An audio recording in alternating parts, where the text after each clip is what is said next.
In a small village nestled between rolling hills and quiet forests, there lived a young person whose days were marked by an unrelenting restlessness. The village itself was a place of simple beauty, where the rhythm of life moved with the seasons, where neighbors knew each other's names, and where the temple bell rang softly at dawn and dusk. Yet, despite this tranquility, the young person felt as though they were living behind a veil, separated from the peace that seemed to touch everyone else. Each morning brought the same heavy feeling, a weight in the chest that no amount of work or distraction could lift. They would walk through the market, observing others who laughed easily, who seemed content with their modest lives, and wonder what secret ingredient they possessed that remained hidden from view. The young person had tried many things to fill the emptiness within. They had pursued achievements, sought recognition, accumulated possessions, and formed relationships. Yet nothing brought lasting satisfaction. Each accomplishment felt hollow within days. Each new possession lost its luster. Each relationship revealed the same patterns of disappointment. At night, lying awake under the vast darkness, they would stare at the ceiling and ask questions that had no easy answers. Why did life feel so difficult? Why did happiness always seem just beyond reach? Why did the mind create so much suffering from situations that others navigated with ease? These questions became companions, following them through their days like shadows, whispering doubts and fears that grew louder in moments of stillness. The young person had heard stories of a monk who lived on the mountain beyond the village, a man of great age and wisdom who had spent decades in meditation and study. Travelers spoke of his peaceful presence, of the way his words could cut through confusion like sunlight through morning mist. Some said he possessed special powers. Others claimed he was simply a kind old man who listened well. The young person had dismissed these stories as exaggerations, as the romanticized tales that people tell about those who choose lives of solitude.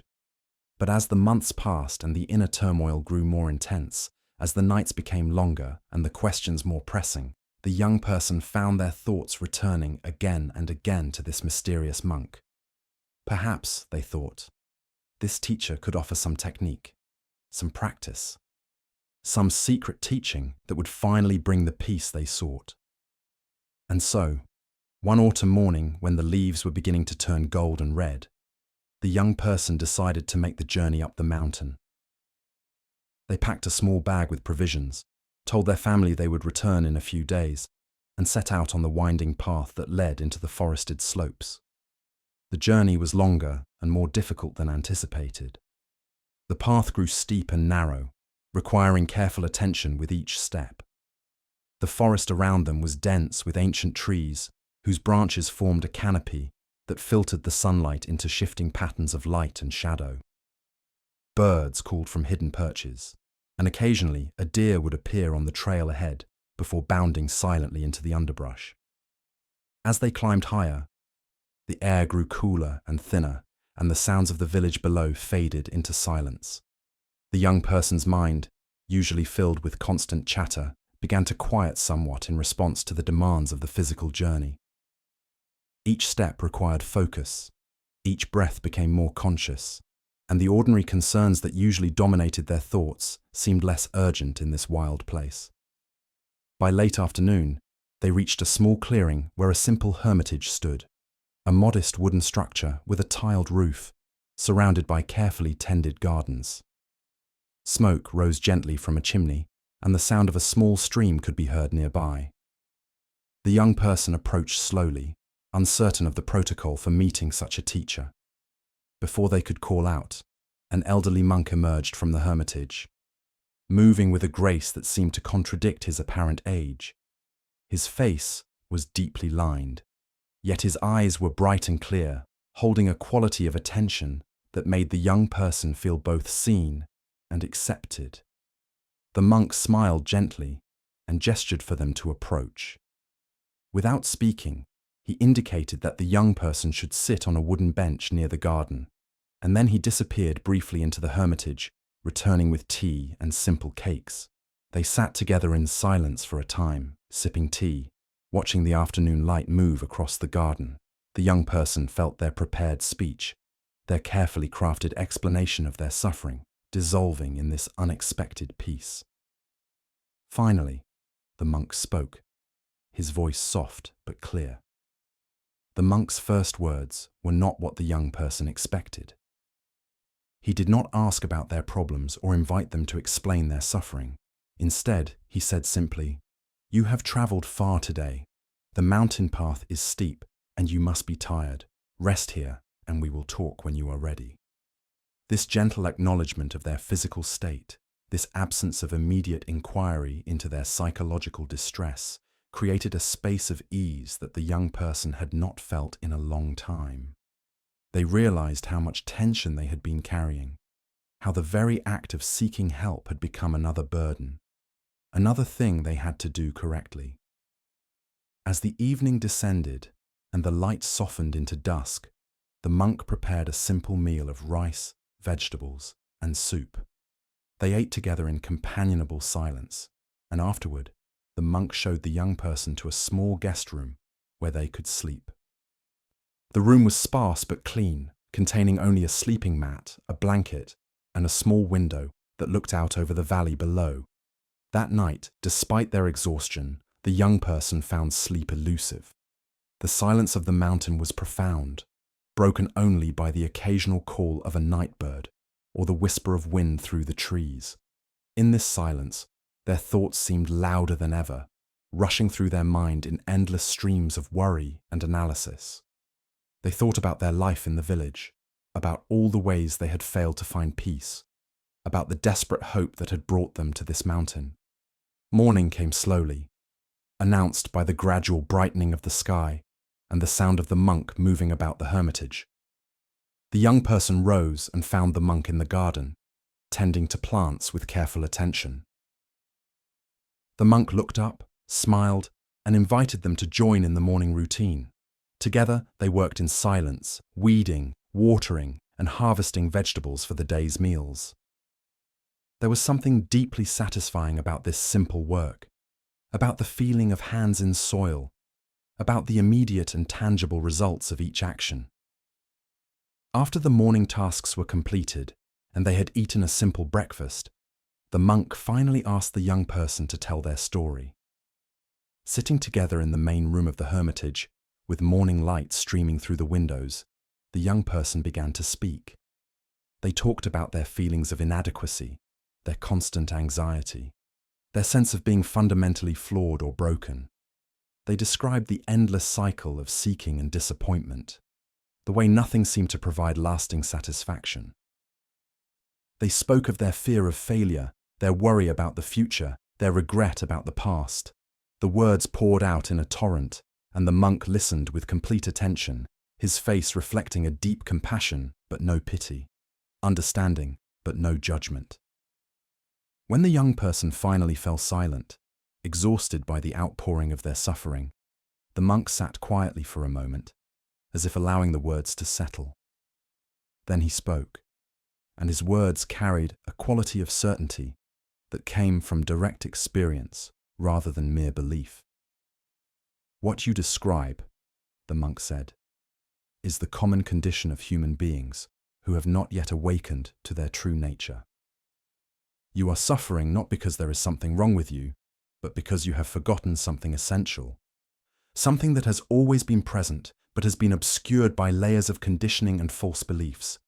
Let me tell you a story that may illuminate what I mean." The monk settled into his seat and began to speak in a measured, gentle tone.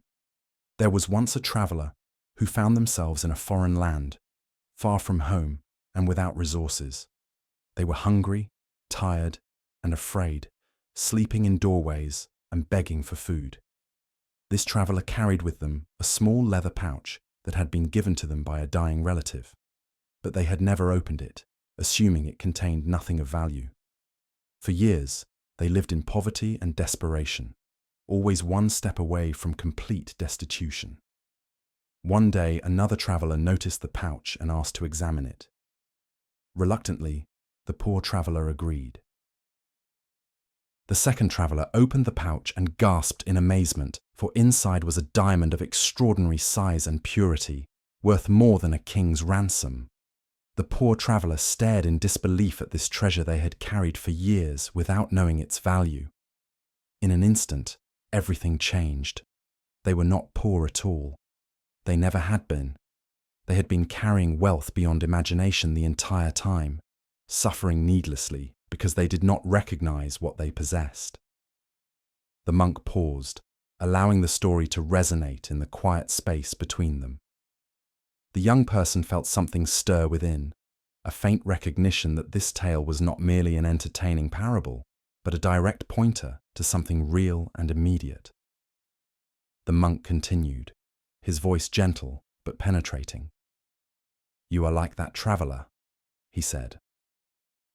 "You carry within you a treasure of immeasurable value, but you do not recognize it.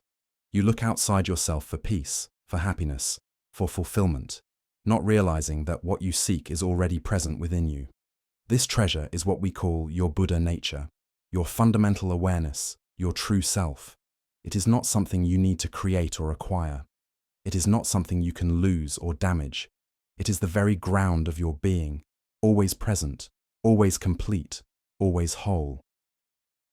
The young person felt a mixture of hope and skepticism.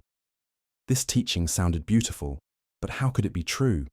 If they possessed such a treasure, why did they feel so broken, so incomplete, so fundamentally lacking? The monk seemed to read these thoughts in their expression. "Your doubt is natural," he said. "The mind has been conditioned to believe in its own narratives, its own assessments of reality. You have believed for so long that you are inadequate, that you are broken, that these beliefs have become like a second skin, so familiar that you mistake them for truth. But beliefs are not truth. They are simply thoughts that have been repeated so often that they have gained a false authority. The work of awakening is not about fixing what is broken, because nothing is broken. It is about recognizing what has always been whole." The young person leaned forward, their attention completely focused. "But how?" they asked. "How do I recognize this Buddha nature you speak of? How do I find this treasure within?" The monk smiled. "This is the beautiful paradox of the spiritual path. You cannot find what was never lost. You cannot attain what you already possess. The very seeking creates the illusion of separation from what you seek. It is like a fish swimming through the ocean searching for water. The fish is surrounded by water, living in water, made possible by water, yet it looks everywhere for what it cannot see, because it is too close, too fundamental, too obvious." The young person felt a flash of frustration. "So you're saying there is nothing to do? That I should just accept my suffering?" The monk shook his head gently. "Not at all. I am saying that the doing must come from a different understanding. Right now, you approach spiritual practice as a project of self-improvement, as if you are taking a broken object and trying to repair it. This approach reinforces the very belief that causes suffering, the belief that you are fundamentally inadequate and need to become someone else. True practice begins with a different recognition. It begins with seeing that your essential nature is already perfect, already complete, and that what needs to happen is not transformation, but revelation. You do not need to become the diamond. You need to remove the coverings that prevent you from recognizing that you already are the diamond." The young person sat with these words, feeling them work beneath the surface of understanding. Something in what the monk said resonated at a level deeper than intellectual comprehension, yet the full meaning remained just beyond grasp. The monk stood and gestured for the young person to follow him outside. They walked together through the garden and onto a narrow path that led to a small clearing overlooking the valley below. The view was breathtaking. Mountains stretched into the distance, layer upon layer fading into blue haze, while below them the valley lay in shadow, with the village barely visible as a cluster of buildings beside a stream. The sun was beginning its descent toward the western horizon, painting the sky in shades of orange and gold. They stood together in silence, and the monk said softly, "What do you see?" The young person began to describe the landscape, naming the various features, but the monk interrupted gently. No, I do not ask what you can name or describe. I ask what you see before the naming begins, before the mind divides the world into separate objects and concepts. In this moment, before thought, what is present?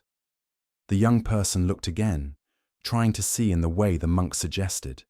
At first, there was only the familiar habit of mental categorization: mountains, sky, trees, valley. But as they continued to look without trying to capture or define what they saw, something shifted. The boundaries between things became less solid. The observer and the observed seemed less separate. There was simply seeing, simply presence, simply this moment unfolding without any need for interpretation or judgment. In that moment of pure perception, before the mind reasserted its habitual patterns of analysis and judgment, the young person touched something vast and free. It was not dramatic or overwhelming, but rather quiet and natural, like returning home after a long journey. The monk's voice came softly, not interrupting the experience, but rather acknowledging it. This, he said, is a glimpse of your true nature. Not the thoughts about the moment, not the stories you tell yourself, but the direct awareness that is present before thought arises. This awareness is always here, always now, always available. It is not created by special circumstances or spiritual practices. It is the unchanging background against which all experience appears. The moment passed as the mind resumed its ordinary activity, but something had shifted. The young person had experienced, if only briefly, what the monk was pointing toward. It was not a mystical vision or transcendent experience, but rather a simple recognition of something that had always been present but overlooked. As they walked back to the hermitage in the gathering dusk, the young person felt a tentative hope beginning to emerge, different from the desperate grasping that had driven them up the mountain. This hope was quieter, more grounded, arising not from belief in some future attainment, but from a direct taste of present reality. That evening, as they shared another simple meal, the monk spoke about the nature of practice. Many people come to spiritual teaching seeking a technique or method that will solve their problems, he said. They want to know exactly what to do, how many hours to practice, what results to expect. This approach treats spirituality as if it were a craft to be learned or a skill to be developed. But awakening is not like learning to make pottery or play an instrument. It is more like remembering something you have forgotten, or recognizing something that has been in front of you all along. The young person asked, "But surely there must be some practice, some discipline. Otherwise, why do you live here in solitude, following a routine of meditation and study?" The monk nodded. Yes, there is practice, but the practice is not about achieving something. It is about removing obstacles, clearing away the accumulated debris of conditioning, creating space for recognition to occur. Think of it this way. Imagine a mirror that has become covered with dust. The reflective capacity of the mirror does not need to be created or improved. It simply needs to be revealed by removing the dust. Our practices are like the cloth that wipes the mirror clean.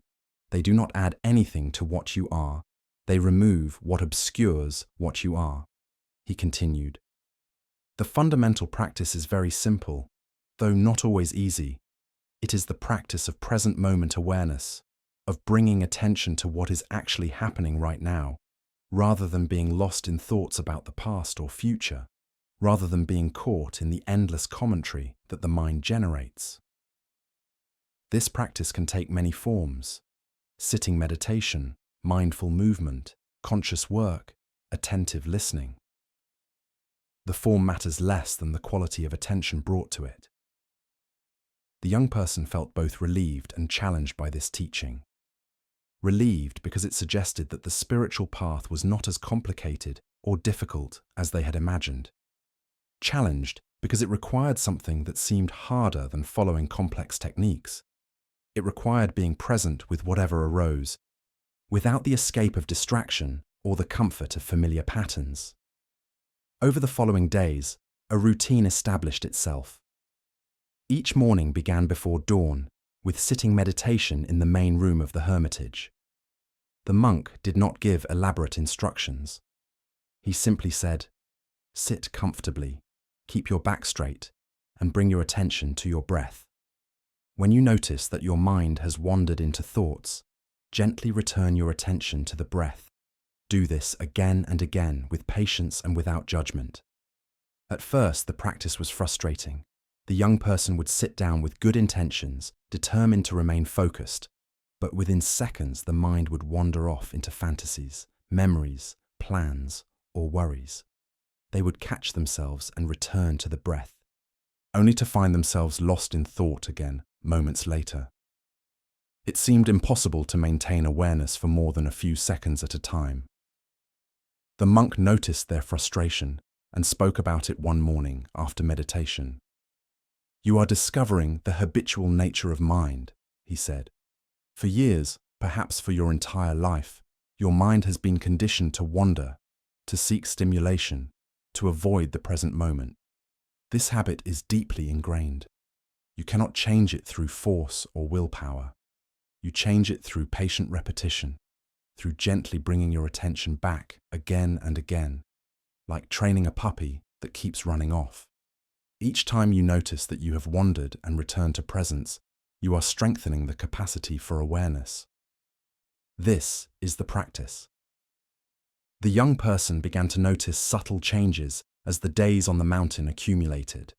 The racing quality of their thoughts began to slow somewhat, and there were brief moments during meditation when the mind became genuinely quiet, when awareness rested in simple presence without the constant generation of mental commentary.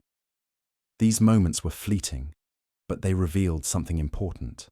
The silence and peace they had been seeking were not achievements to be attained through effort, but rather the natural state that emerged when the mind's habitual activity temporarily ceased. One afternoon, as they worked together in the garden, the young person asked the monk about enlightenment. "I have read stories of great masters who achieved sudden awakening, who in one moment of insight saw through all illusion and became permanently established in freedom. Is this what I should be seeking? Will there be a moment when everything suddenly makes sense and suffering ends forever?" The monk paused in his work, leaning on his hoe, and looked at the young person with compassionate amusement. "Ah, the great fantasy of spiritual seeking, the magical moment of transformation after which everything is forever different. This fantasy is one of the most persistent obstacles on the path, because it keeps you oriented toward the future, toward some imagined state of perfection, rather than accepting and working with what is present now."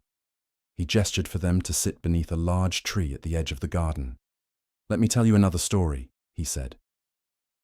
"There was once a Zen student who practiced meditation with great dedication for many years.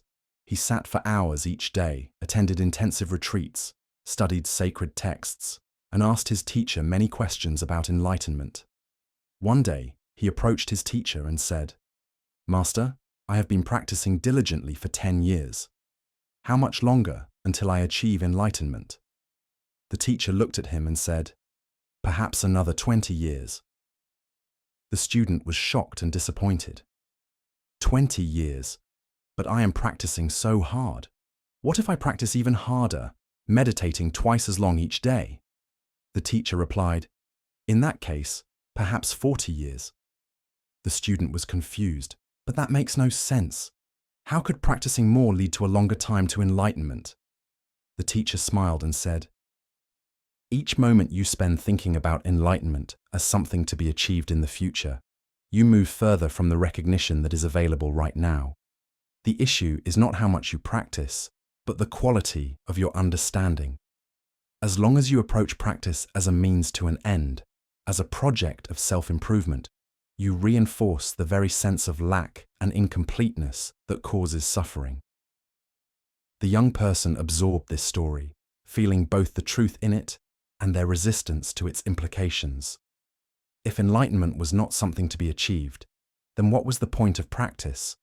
What were they doing here on this mountain? The monk seemed to sense these thoughts.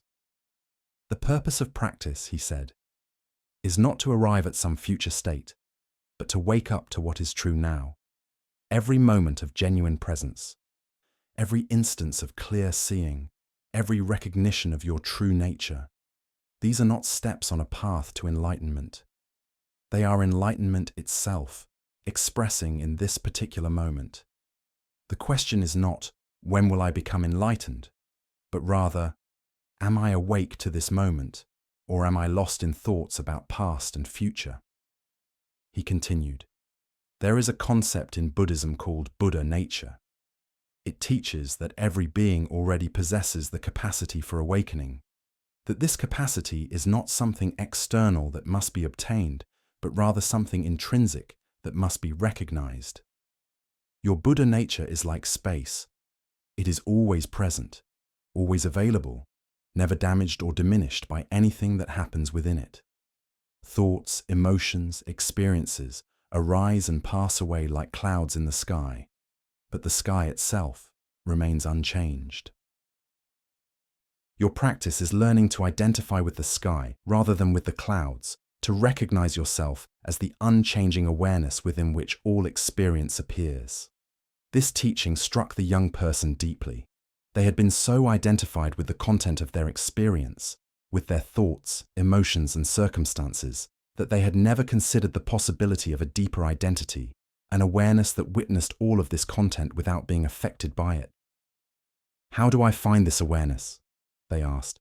How do I learn to identify with it rather than with my thoughts and emotions? The monk pointed to the young person's chest. Right now, in this moment, are you aware? Is there consciousness present? Do not analyze or think about it. Simply notice. Is awareness present? The young person paused, turning attention inward. Yes, obviously there was awareness. How else would they be hearing the monk's words, seeing the garden, feeling the warmth of the sun? Yes, they said. There is awareness. The monk nodded. That awareness, prior to any content, prior to any thought or sensation, that is what you are. Not the thoughts that appear in awareness, not the emotions that arise and pass, not the body that you can observe and feel, but the observing itself, the awareness itself. This is your Buddha nature, your true self. The teaching about awareness as the fundamental reality began to work in the young person's understanding, like yeast in bread, gradually expanding and transforming their perspective. During the following days, they tried to maintain contact with this awareness, to recognize it as the silent witness behind all experience. It was elusive at first, like trying to see your own eyes without a mirror, but gradually they developed a capacity to step back from thoughts and emotions and recognize the awareness in which they appeared. One evening, as they sat together watching the sun set, the monk spoke about the nature of suffering. You came to me, he said, seeking relief from suffering. But have you considered what suffering actually is? Not the various circumstances you find unpleasant, but the essential quality of suffering itself. What creates the experience of psychological pain? The young person reflected. I suppose suffering is when things are not the way I want them to be. When I fail, when others reject me, when circumstances are difficult. The monk shook his head gently. Those are the occasions for suffering, but not suffering itself. Many people face failure, rejection, and difficulty without suffering. Others suffer intensely even when external circumstances are quite favorable. The suffering is not in the circumstances, but in the relationship to circumstances, in the resistance to what is. He elaborated. Suffering arises from the gap between how things are and how the mind insists they should be. It arises from attachment to pleasure and aversion to pain, from grasping and rejection, from the constant evaluation of experience as either desirable or undesirable. The mind creates an image of how life should be, and when reality does not conform to this image, suffering results. This is why the Buddha taught that attachment is the root of suffering. Attachment here does not mean caring about things or enjoying experience. It means the clinging, the insistence that things be different than they are, the inability to accept the flowing, changing nature of reality. The young person listened carefully. This teaching was beginning to illuminate their own experience. They recognized how much energy they spent resisting what was actually happening, arguing with reality, wishing things were different. Even in moments of pleasure, there was often an underlying anxiety about the experience ending, a grasping to hold on to what was naturally flowing away. So how do I stop this resistance? They asked. How do I stop creating suffering? The monk smiled. The very question contains the problem. You ask, how do I stop? As if you could force yourself into non-resistance through will and effort. But this approach simply creates another form of resistance. Resistance to your own resistance. You end up in an impossible battle. Trying to force yourself to stop forcing, trying to make yourself accept what you cannot accept. This is why spiritual striving often creates more suffering rather than less. He paused, allowing this to sink in. The way out of this paradox is through understanding, not through effort. As you see more clearly how suffering is created, as you recognize in real time the moment when the mind begins to grasp or reject, the hold of these patterns naturally weakens. You cannot force yourself to let go, but letting go happens naturally when you see clearly that grasping causes pain. It is like holding a hot coal. You do not need to force yourself to drop it. The moment you clearly perceive that holding it causes burning, the hand opens by itself. Over the following days, the young person began to observe their own mental patterns with this quality of interested attention rather than judgment or force. They noticed how quickly the mind moved to evaluate experience as good or bad, desirable or undesirable. They observed the subtle ways they tried to hold on to pleasant experiences and push away unpleasant ones. And they began to see how this constant evaluation and manipulation created a low-level tension that colored all of experience. One morning during meditation, something shifted. The young person was sitting quietly, watching the breath, when a strong emotion arose, a wave of sadness, without any apparent cause. The habitual response would have been to either push the emotion away, to distract themselves from it, or to get caught up in thinking about why they felt sad.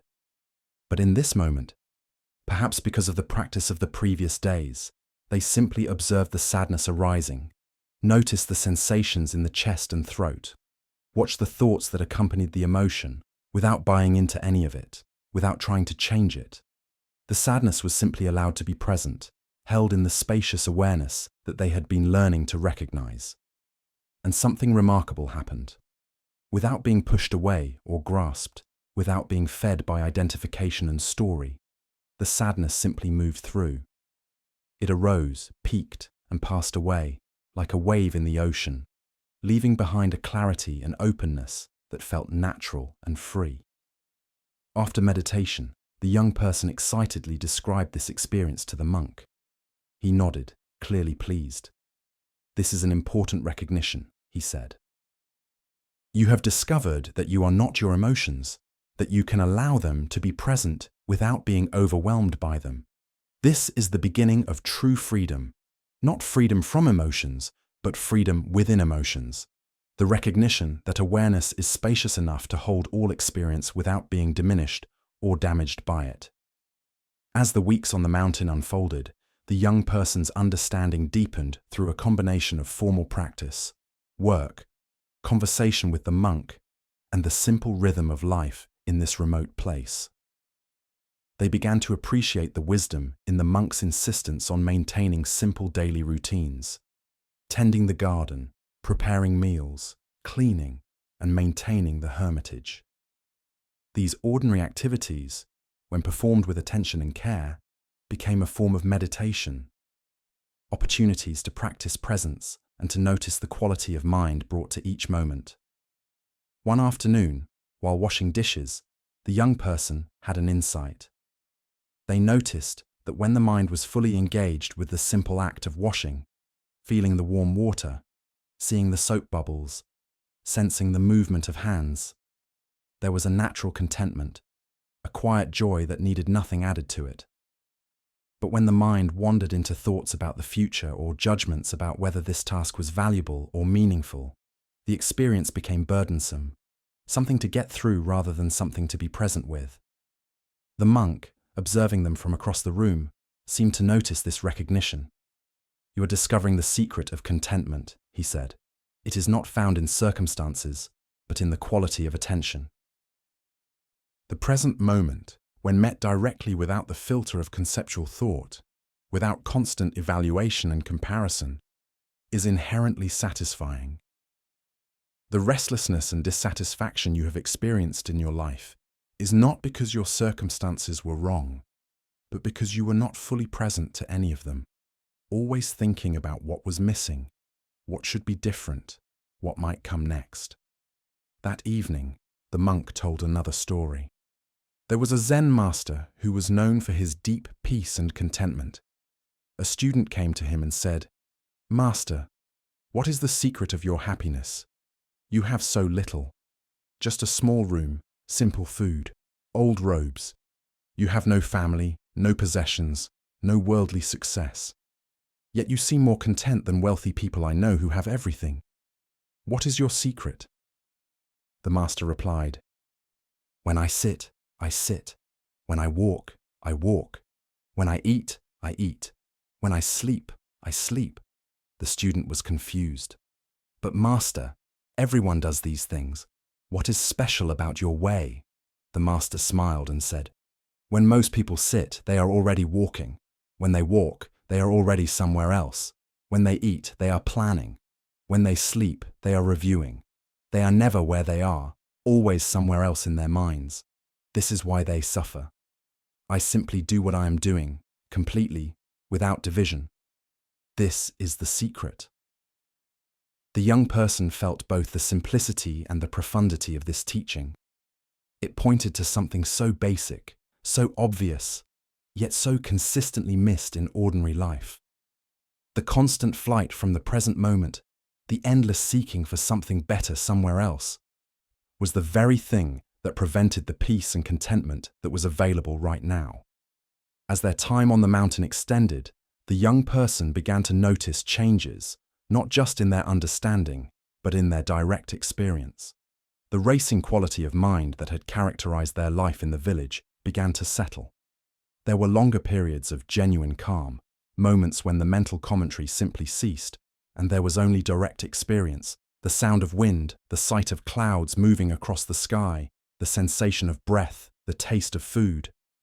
These moments were not dramatic or ecstatic, but they had a quality of completeness, of being enough that was deeply satisfying. One day the monk introduced a new element into the teachings. They were sitting together in the main room when he said, "So far, we have talked much about awareness, about presence, about letting go of resistance. These are foundational teachings. But there is another dimension to the path that must be understood and cultivated. This is the dimension of compassion." The young person listened attentively as the monk continued. When you begin to recognize your true nature, when you touch the peace and freedom of unconditioned awareness, there can be a temptation to use this recognition as an escape from the world, to retreat into a kind of detached observation where you are no longer touched by suffering, neither your own nor that of others. This is a subtle trap, a spiritual bypassing that uses the teachings to avoid rather than engage with the full reality of being human. He leaned forward, his eyes intense despite their gentleness. True awakening does not lead away from the world, but deeper into it, not into more separation, but into more connection, not into less feeling, but into more profound feeling that is not distorted by self-centeredness.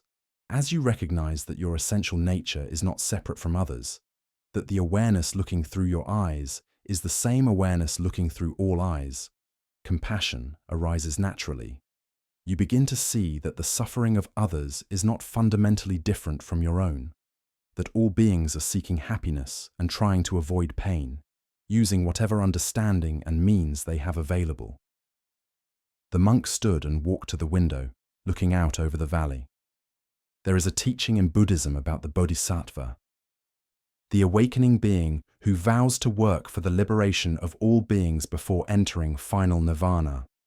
This is not just a beautiful ideal, it points to a profound truth that genuine freedom includes the recognition that we are not separate, that your welfare and the welfare of all beings are not two different things. The teaching about compassion opened a new dimension in the young person's understanding. They had been so focused on their own suffering, so consumed by their personal struggle for peace and freedom, that they had not fully considered the suffering of others except as it impacted them directly. Now, as their own inner turmoil began to settle through practice and insight, there was more space to actually perceive the struggles and pain of other beings without immediately filtering everything through self-centered concerns.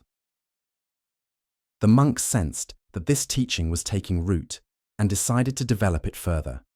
Compassion, he said one morning, is often misunderstood. People think of it as a kind of emotional sentimentality, a feeling of pity for those who suffer. But true compassion is not primarily an emotion. It is a recognition of shared being, a knowing that the apparent boundaries between self and other are ultimately illusory. When this recognition is clear, compassion is not something you try to cultivate or generate.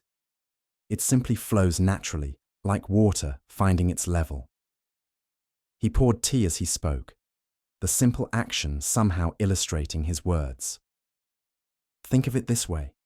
If you cut your hand, you do not debate about whether to care for it. You do not need to generate feelings of compassion toward your hand. The caring happens immediately and naturally because you recognize the hand as part of yourself. As your sense of self expands to include others, as the rigid boundary between me and not me becomes more porous and transparent, caring for others becomes as natural as caring for your own hand. The young person asked, "But how does this expansion happen? How do I move from the narrow self-concern that has characterized my life to this larger sense of connection?" The monk smiled. "It happens through the same practices we have been discussing: presence, awareness, letting go of conceptual overlay. The separate self, the ego that feels isolated and defended, is not your true nature. It is a construct, a thought-created pattern of identification. As you see through this construct, as you recognize your essential nature as boundless awareness rather than limited body-mind, the artificial boundaries naturally dissolve. You begin to experience directly what the teachings have always pointed toward: that consciousness is not contained within your skull, that awareness is not personal property, that the life force flowing through you is the same life flowing through all beings." He continued, "There is a practice that can support this recognition. It is called metta, or loving-kindness practice. It is simple but profound. You begin by directing kind intentions toward yourself. May I be happy. May I be healthy. May I be safe. May I live with ease. Then you expand this field of well-wishing to include others. First people you care about, then neutral people, then difficult people, and finally all beings without exception. The practice is not about generating artificial feelings, but about removing the barriers that prevent the natural flow of kindness that is already present in awareness." That evening, the young person tried this practice during meditation. They began by directing kind intentions toward themselves, but immediately encountered resistance. The mind generated thoughts like, "I don't deserve happiness," and "This feels selfish." The monk had warned about this resistance, explaining that many people found it easier to wish well for others than for themselves, having internalized harsh judgments and self-criticism. The young person persisted, gently repeating the phrases while noticing the resistance without buying into it. Gradually, something softened. There was a tentative opening, a possibility that perhaps they could include themselves in the circle of care and concern that they more readily extended to others. From there, they moved to thinking of people they cared about, friends and family members, and wished for their happiness and well-being. This felt more natural, more emotionally accessible. Then they brought to mind someone neutral, a shopkeeper from the village they had passed many times without much thought. Trying to wish genuine well-being for this person revealed how usually the mind divided the world into categories. People who mattered and people who were merely background. People whose happiness concerned them and people they barely registered as having inner lives. Finally, they attempted to include someone difficult, a person who had hurt or disappointed them. This was challenging, bringing up feelings of resentment and justification for withholding kindness. But the practice invited them to see beyond the hurt, to recognize that this difficult person, like everyone, was also struggling, also seeking happiness in unskillful ways, also worthy of compassion despite their flaws and mistakes. After the meditation, the young person felt different, softer somehow, less defended, more connected to the web of life that included all beings. They shared this experience with the monk, who nodded with understanding. You are beginning to see that the path of awakening is not a path of isolation or detachment, but a path of ever-deepening connection. As the false self dissolves, what remains is not nothing but everything, not emptiness devoid of content, but emptiness that is paradoxically full, pregnant with all possibility, intimately connected with all that exists. The days continued to unfold in their gentle rhythm, and the young person found themselves settling more deeply into the practice and the teachings. One morning, the monk introduced a new topic, one that would prove challenging to understand. Today, he said, I want to speak with you about emptiness, what in Sanskrit is called shunyata. This is one of the most profound and most easily misunderstood teachings in Buddhism. Many people hear the word emptiness and think it means nothingness, that Buddhism teaches that nothing exists or nothing matters. This is a complete misunderstanding. He paused, gathering his thoughts. Emptiness does not mean that things do not exist. It means that things do not exist in the way we usually think they do. We perceive the world as composed of separate, solid, permanent objects with fixed identities. We think of ourselves as a separate, solid, permanent self with a fixed identity. But this perception, while it appears obvious and undeniable, is actually a mental construction, a way of organizing and interpreting experience that is useful in some contexts, but ultimately not true to the actual nature of reality. The young person struggled to follow this. But surely things exist. I can see the table, touch it, know it is solid and real. How can you say it doesn't exist as I perceive it? The monk nodded, expecting this response. Look at the table more carefully. What is it actually? Is it the wood? But the wood came from a tree, and the tree came from a seed, and the seed came from another tree, and so on back through time. Where does the table begin and the tree end? Is it the carpenter who shaped it? Without the carpenter, there would be no table. Is it the design in the carpenter's mind? Is it the tools used to cut and join the wood? Is it the people who bought and used it, giving it meaning and purpose? The table has no existence independent of all these factors. It is a temporary coming together of elements, a point of intersection of countless causes and conditions, but it has no inherent, separate existence apart from all of this. The young person's mind reeled. This way of seeing was so different from the ordinary perception of solid, separate objects. The monk continued, This is true of everything, including your sense of self. You think of yourself as a solid, continuous entity that has existed from birth and will continue until death. But what are you actually? Are you your body? But the body is constantly changing, cells dying and being replaced, atoms flowing through in a continuous stream. The body you have now shares almost no matter with the body you had 7 years ago. Are you your thoughts? But thoughts arise and pass away continuously. Which thought is the real you? Are you your memories? But memories are constantly being revised and rewritten, and many of your memories are actually false, constructed by the mind without your awareness. Are you your personality? But personality changes over time, sometimes dramatically.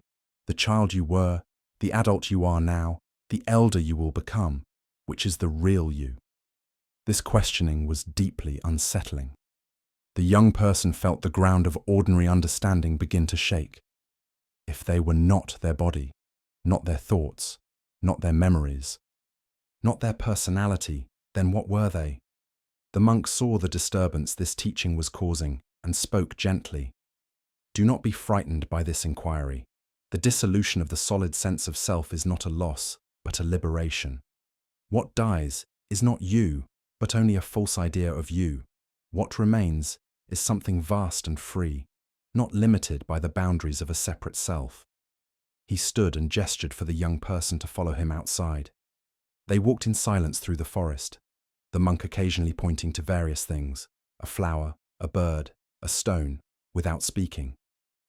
Finally, they came to a small pond, its surface perfectly still, reflecting the sky and trees. Look at the reflection, the monk said. Is it real? Does it exist? The young person looked at the reflected trees and sky shimmering on the water's surface. It exists as a reflection, they said, but it's not solid or permanent. If the water moves or the light changes, the reflection changes or disappears. The monk nodded. Yes, and this is how all phenomena exist, not as solid, permanent, separate things, but as reflections, as appearances arising from the interplay of countless conditions, empty of inherent existence, yet undeniably present in experience. The teaching of emptiness does not deny the existence of the reflection. It simply points to the nature of the reflection, dependently arisen, impermanent, without separate self-existence. They sat together by the pond, watching the reflections shift as gentle breezes moved across the water. The young person began to see that emptiness did not mean nothingness, but rather a different way of understanding existence, not as composed of separate, solid things, but as a flowing, interconnected process, everything arising in dependence on everything else, nothing existing in isolation, all forms empty of separate selfhood, while still appearing and functioning in the world of experience. The teaching about emptiness continued to work in the young person's awareness over the following days, sometimes creating confusion, sometimes opening into moments of clear seeing. The monk was patient with this process, knowing that such profound teachings could not be grasped intellectually, but had to be slowly absorbed through contemplation and direct experience. One evening, as they sat together after the day's work, the monk told another story. There was a Zen practitioner who was carrying water in a bucket. As he walked, he looked down and saw the reflection of the moon in the water. It was beautiful, luminous, perfect. He became very careful, trying not to spill any water, trying to preserve the precious moon reflection. But then he stumbled, and the bucket fell, spilling all the water on the ground. The practitioner looked down, expecting to feel disappointment, but instead he experienced a moment of profound liberation. With the water spilled and the reflection gone, he looked up and saw the moon itself, vast and radiant in the sky. He realized that he had been so focused on preserving the reflection that he had forgotten to look at what was being reflected. In that moment, he understood the teaching of emptiness.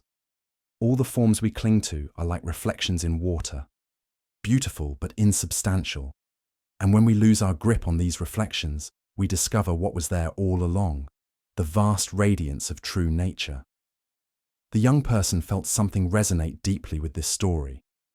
They had been so focused on trying to improve their life, on acquiring peace and happiness, on preserving pleasant experiences and avoiding unpleasant ones, that they had missed what was already present, the awareness itself, the consciousness within which all experience arose, the moon that was never contained in or limited to any particular reflection. The monk sensed that this teaching was landing. This is why we practice letting go, he said, not because forms and experiences are bad or wrong, but because clinging to them, trying to make them solid and permanent, prevents us from recognizing what is always present, never changing, never threatened by the flowing and changing of experience. You do not need to reject your life or your experiences. You need to see their true nature, empty of separate existence, yet luminous, functional, and appearing in awareness. As the weeks turned into months, the young person's practice deepened. The formal sitting meditation became more stable, with longer periods of genuine stillness and clarity. But perhaps more importantly, the quality of mindfulness began to extend into daily activities. They became more aware of the patterns of thought and emotion that arose throughout the day, more able to recognize these patterns without being carried away by them. One particular pattern became very clear: the habit of constant evaluation and comparison. The mind seemed to have an ongoing commentary about everything. This is good, that is bad. I like this, I don't like that. This is better than that. I am better than them.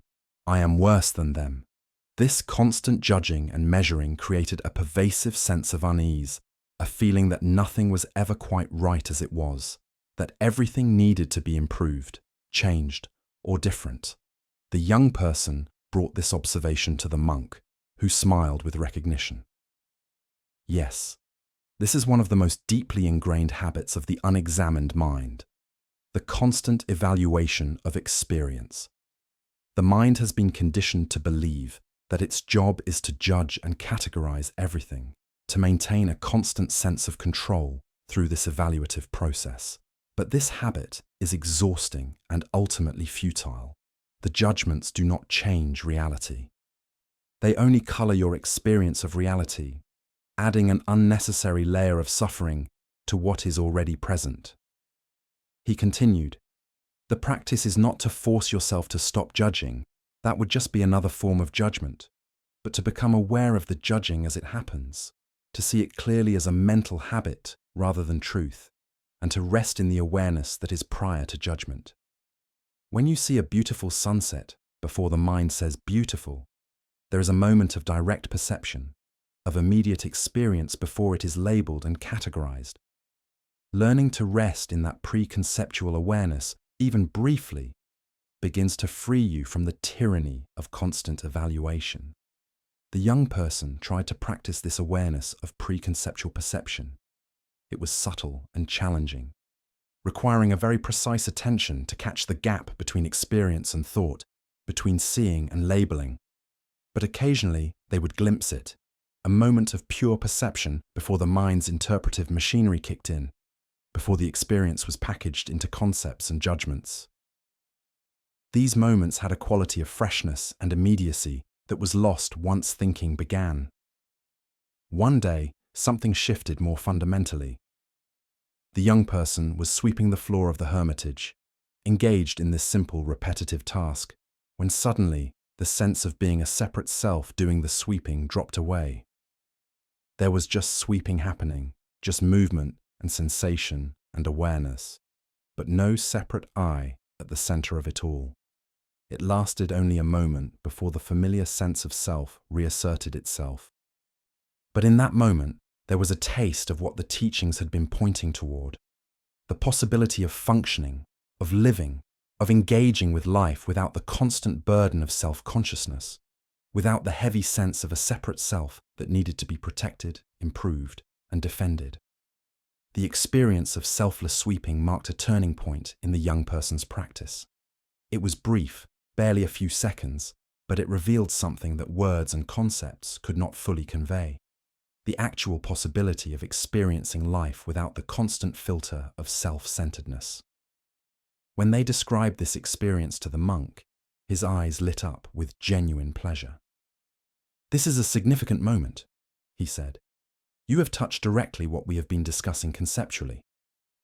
The separate self is not an entity that exists and must be destroyed or eliminated. It is a pattern of thought, a habit of identifying with particular experiences and claiming them as mine. When that pattern temporarily ceases, as it did during your sweeping, what remains is not nothing but everything, just pure experiencing without the contraction around a separate experiencer." The monk stood and began to pace slowly, his hands folded behind his back. This is what we mean by anatta, or no self, in Buddhism. It is one of the most misunderstood teachings because it seems to contradict obvious experience. Of course there is a self. I think, I feel, I act. But look more carefully. When you say, I think, you are claiming ownership of thoughts that arise on their own, without your conscious control. Did you decide what thought would appear next in your mind? Can you stop thoughts from arising? When you say, I feel, you are identifying with emotions that appear based on countless causes and conditions, most of which you are not aware of and did not choose.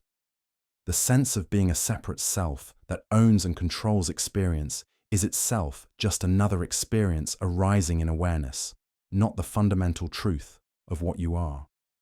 The young person struggled with this teaching.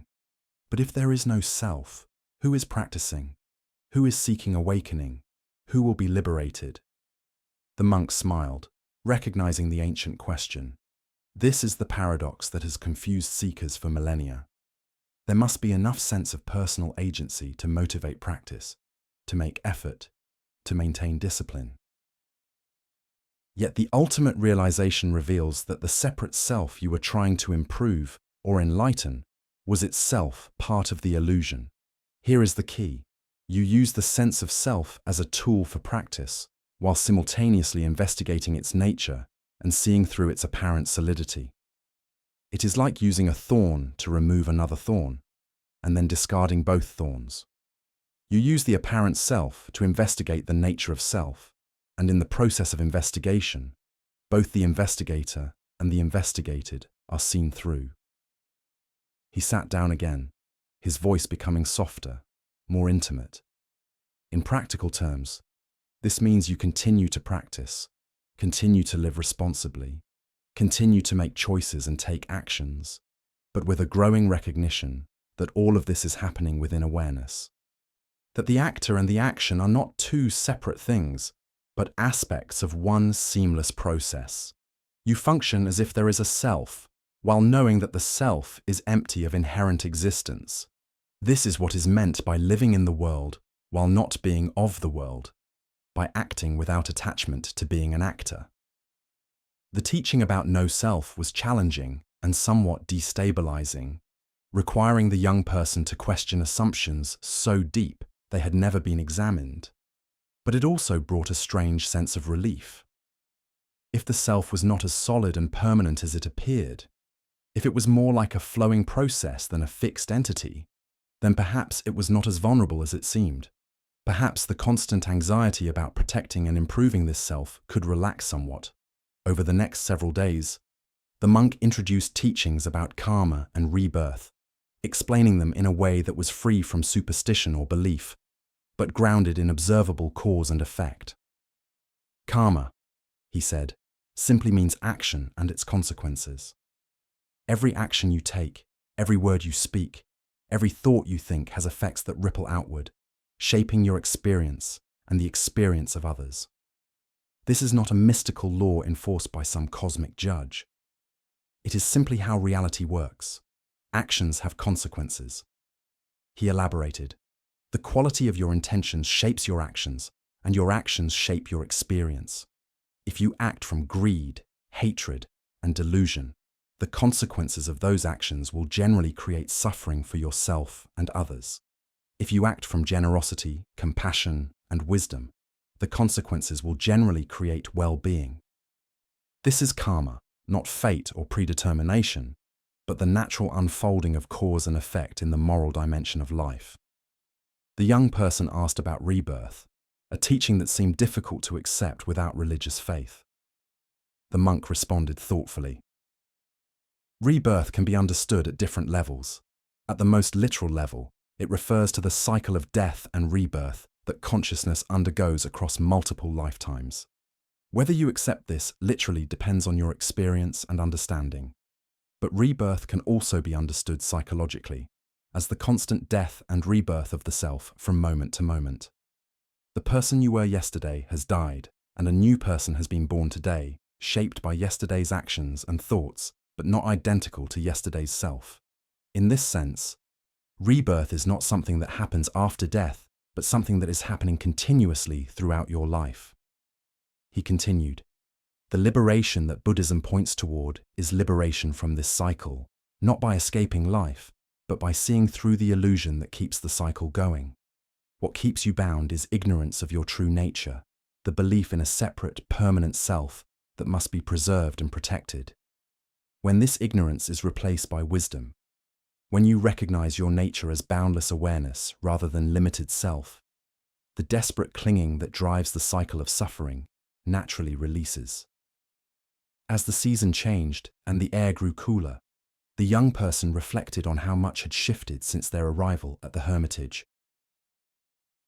The desperate seeking that had driven them up the mountain had transformed into something quieter and more spacious, not the absence of intention or aspiration, but a different quality of engagement with the path, less driven by fear and lack, more motivated by genuine interest and love of truth.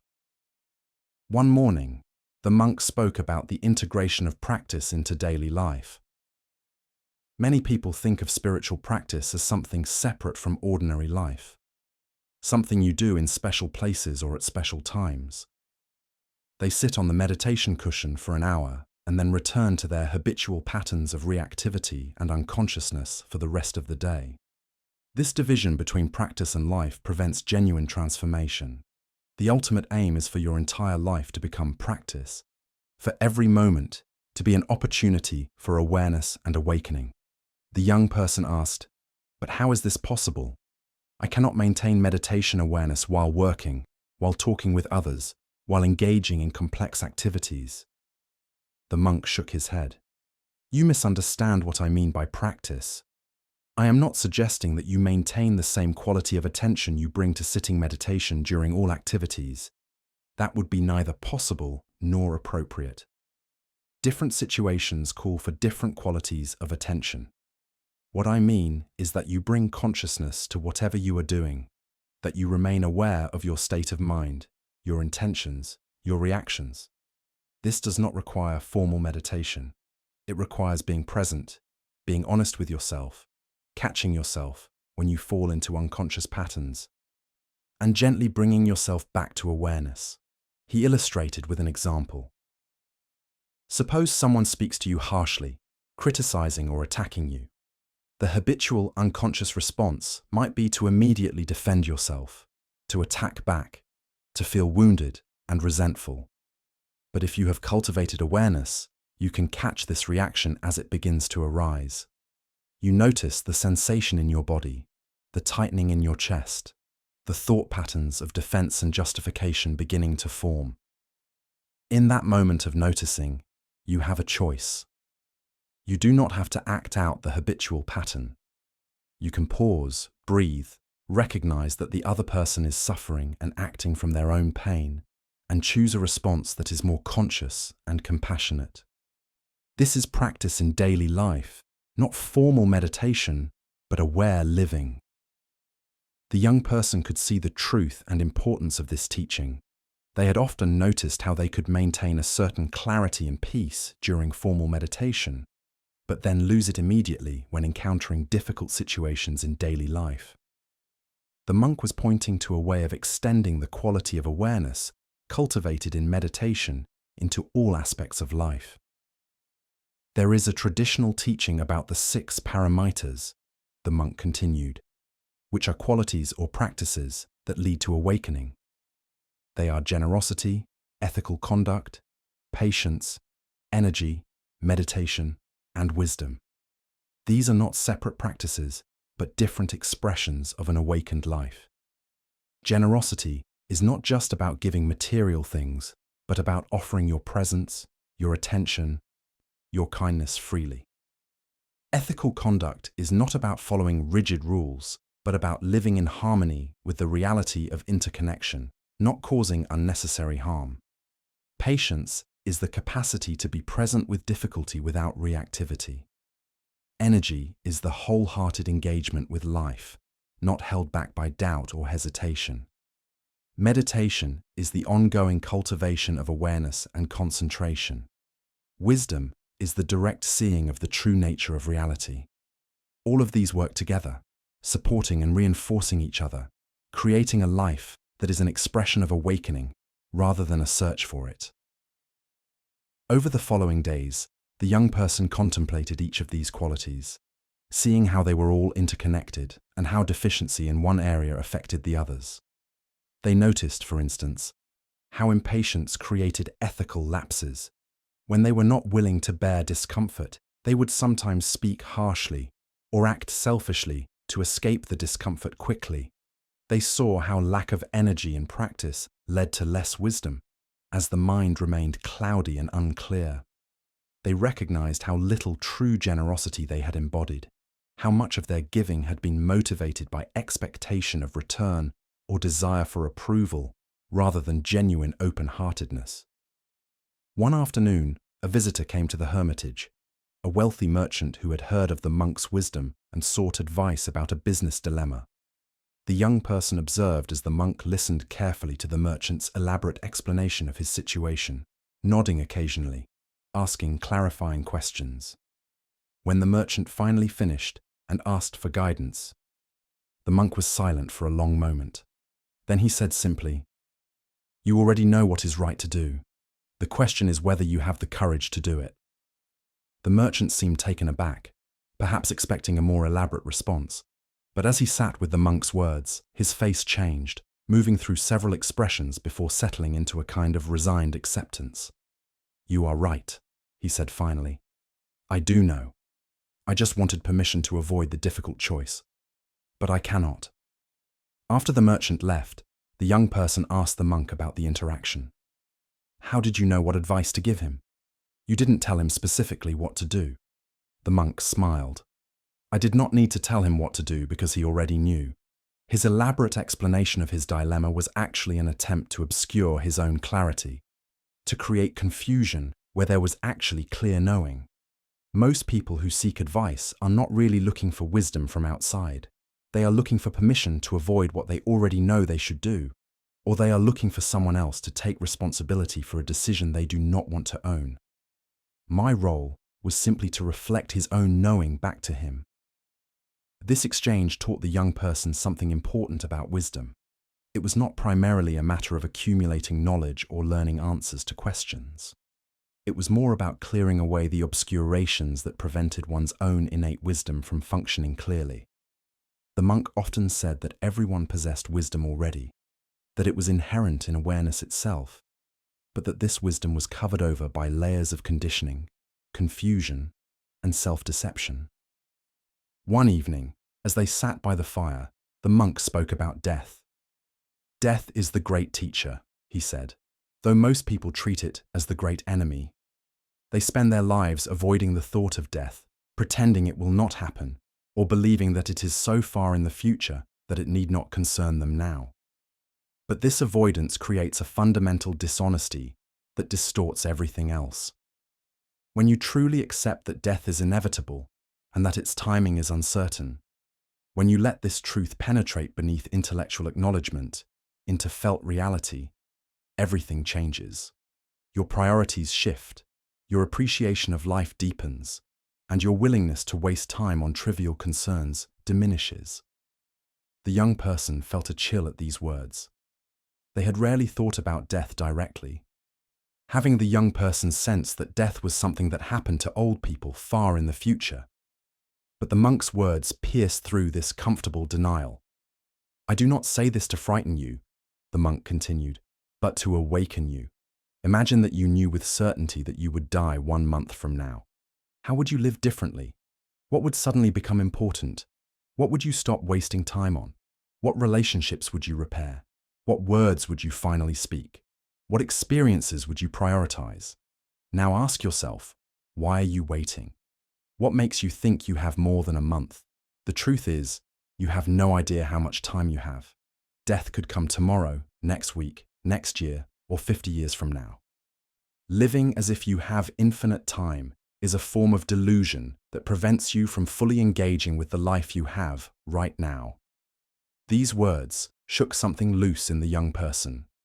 They realized how much of their life had been lived in a kind of postponement, always assuming there would be time later to really live, to really practice, to really love. They had been saving their full engagement for some future moment when conditions would be better, when they would be more ready, when the time would be right. But what if there was no perfect future moment? What if this imperfect present moment was all they truly had? The monk let this teaching settle before continuing. There is a meditation practice in Buddhism called maranasati, or death meditation. It involves contemplating the inevitability of death, the unpredictability of its timing, and the absolute certainty that at death you cannot take anything with you, no possessions, no achievements, no relationships, nothing except the qualities of mind you have cultivated. This practice is not morbid or depressing when approached correctly. It is liberating because it cuts through the endless deferral and avoidance that characterizes most people's lives. It brings urgency and appreciation to each moment. That night, lying in their room, the young person contemplated their own death, for perhaps the first time with genuine attention.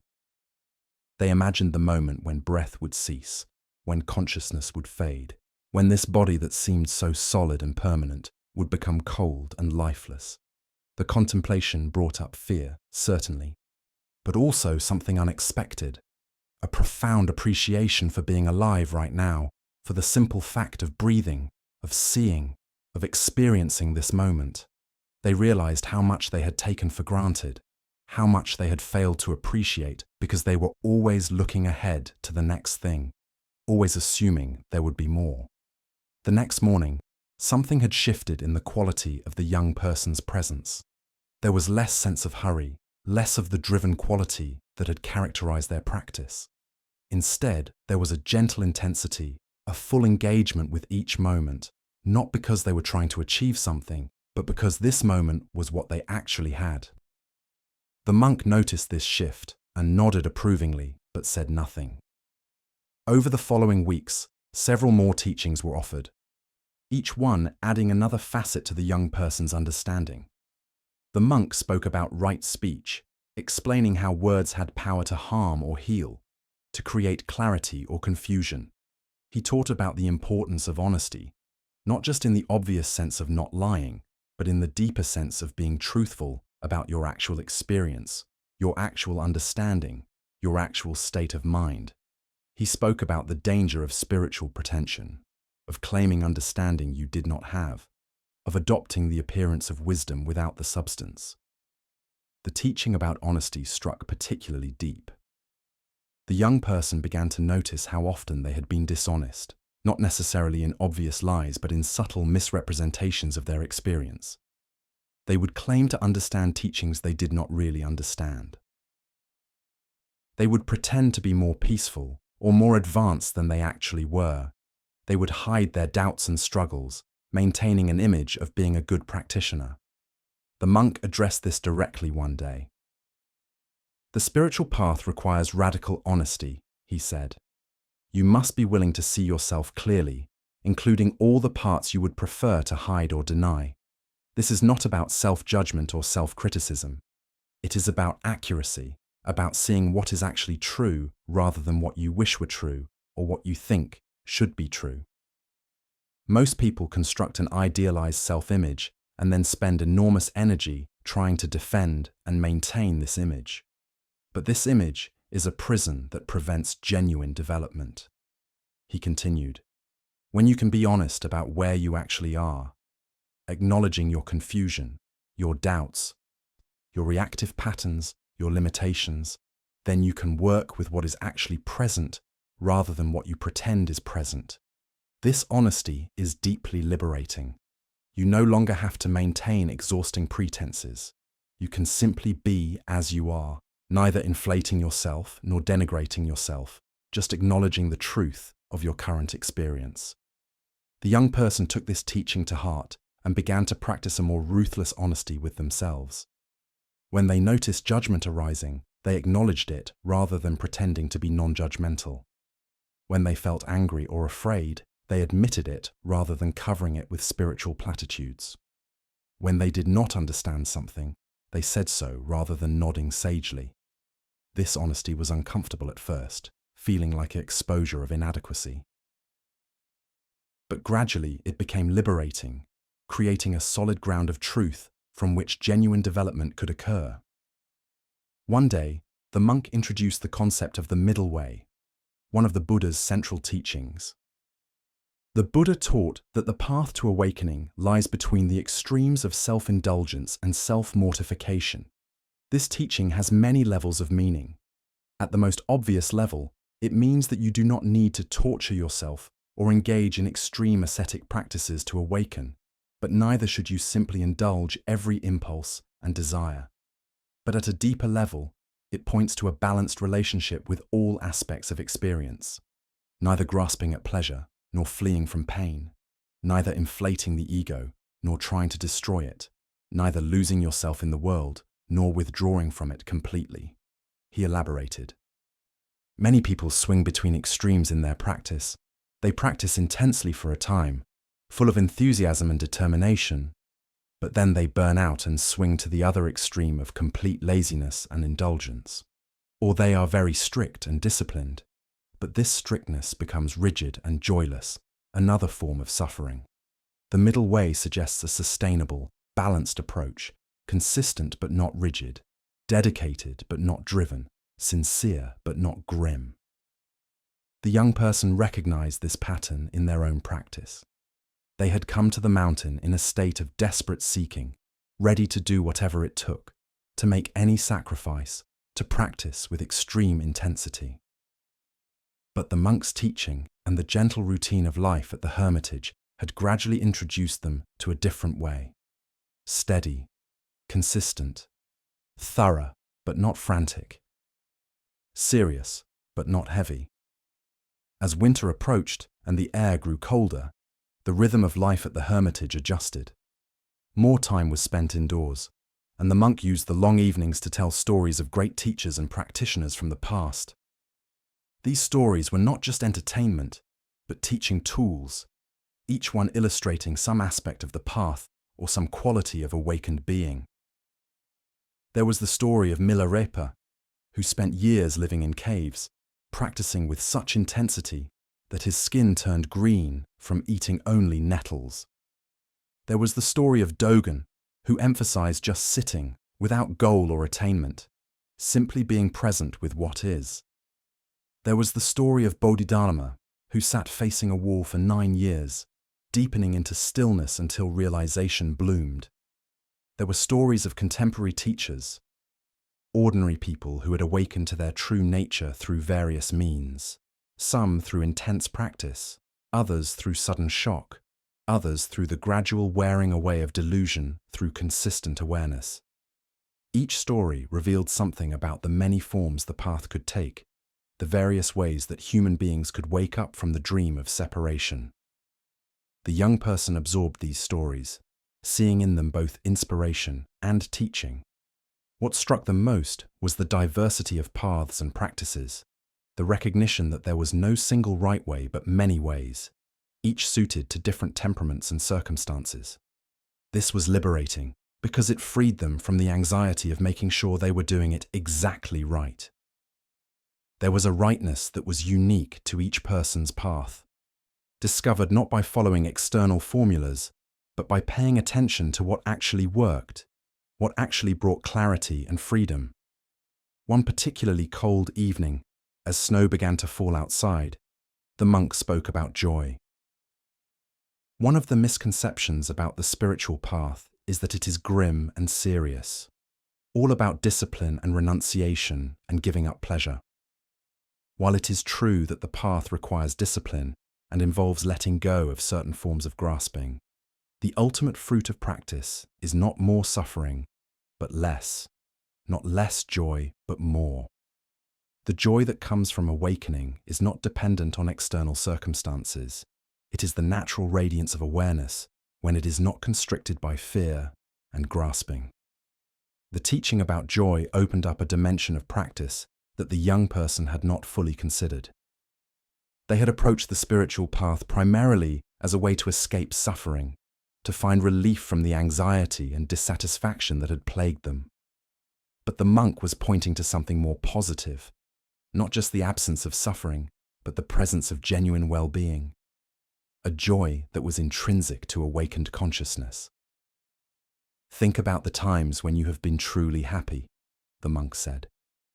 Not just pleased or satisfied, but deeply happy, filled with a sense of well-being that needs nothing added to it. If you examine these moments carefully, you often find that they occur when the mind is quiet, when you are fully present, when the usual sense of separation and self-concern has temporarily dropped away. Perhaps you are in nature, absorbed in beauty. Perhaps you are completely engaged in some activity, losing yourself in the flow of it. Perhaps you are in a moment of deep connection with another being.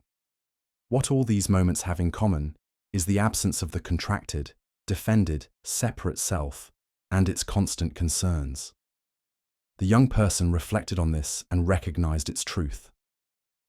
The moments of genuine happiness in their life had indeed been moments when the usual self-concern had temporarily ceased, when there was just experience without the filter of constant evaluation and self-reference.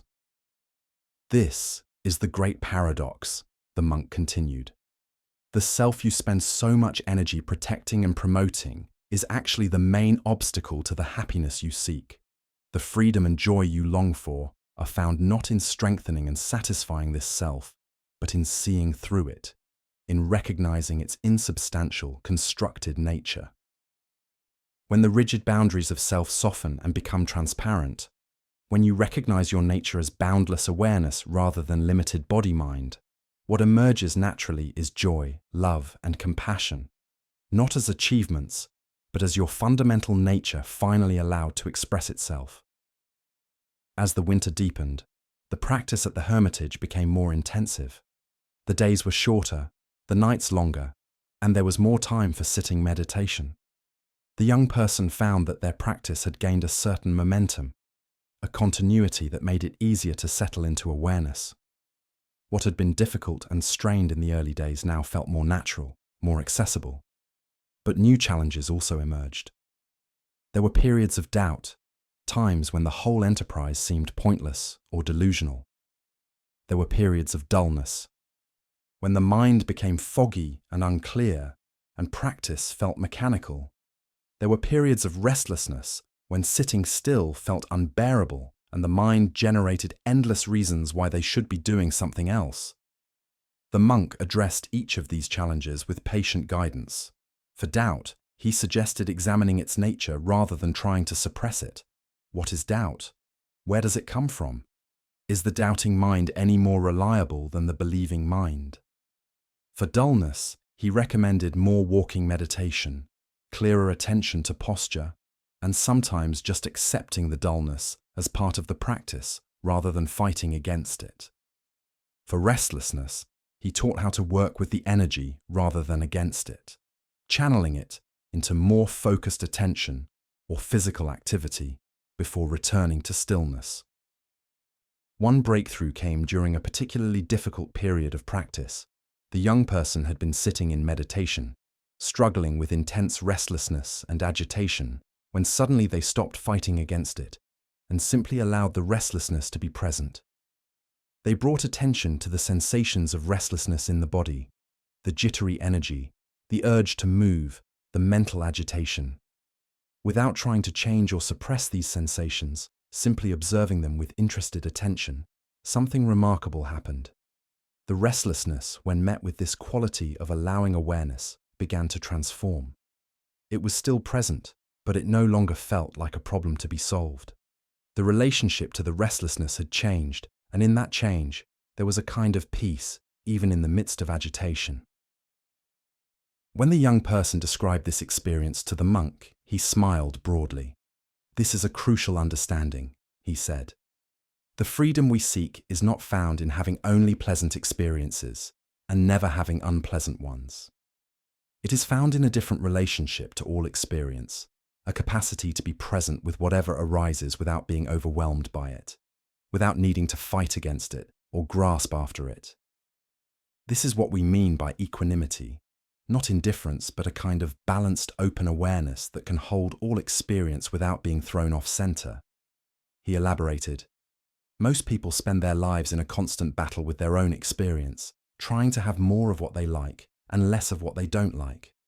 This battle creates enormous suffering because you cannot control experience the way you wish you could. Circumstances change, pleasant experiences end, unpleasant experiences arise, despite your best efforts to avoid them. But when you develop the capacity to be present with experience without constant resistance and manipulation, when you can simply be with what is, then you discover a freedom that is not dependent on circumstances. You can be at peace even when circumstances are difficult. This teaching transformed the young person's practice. They began to approach difficult experiences, physical pain, emotional discomfort, mental confusion, not as enemies to be defeated, but as teachers, as opportunities to develop the capacity to remain present and aware, regardless of what was arising. This did not mean they became passive or stopped taking action to improve difficult circumstances. It meant they stopped adding an extra layer of suffering through resistance and complaint. As winter reached its depth, the hermitage was often covered in snow, the world outside reduced to shades of white and grey. The silence of the mountain deepened, broken only by the occasional call of a crow or the sound of snow sliding off the roof. In this profound quiet, the young person's practice took on a new intensity, a deepening that was not forced but seemed to arise naturally from the conditions, the silence, the stillness, the rhythmic simplicity of life in this remote place. The monk spoke one morning about loving kindness, returning to a theme he had introduced earlier, but now developing it more fully. We have talked about compassion, he said, but I want to distinguish between compassion and loving kindness, though they are closely related. Compassion is the response to suffering, the arising of care and concern when you encounter pain in yourself or others. Loving kindness, or metta, is more fundamental.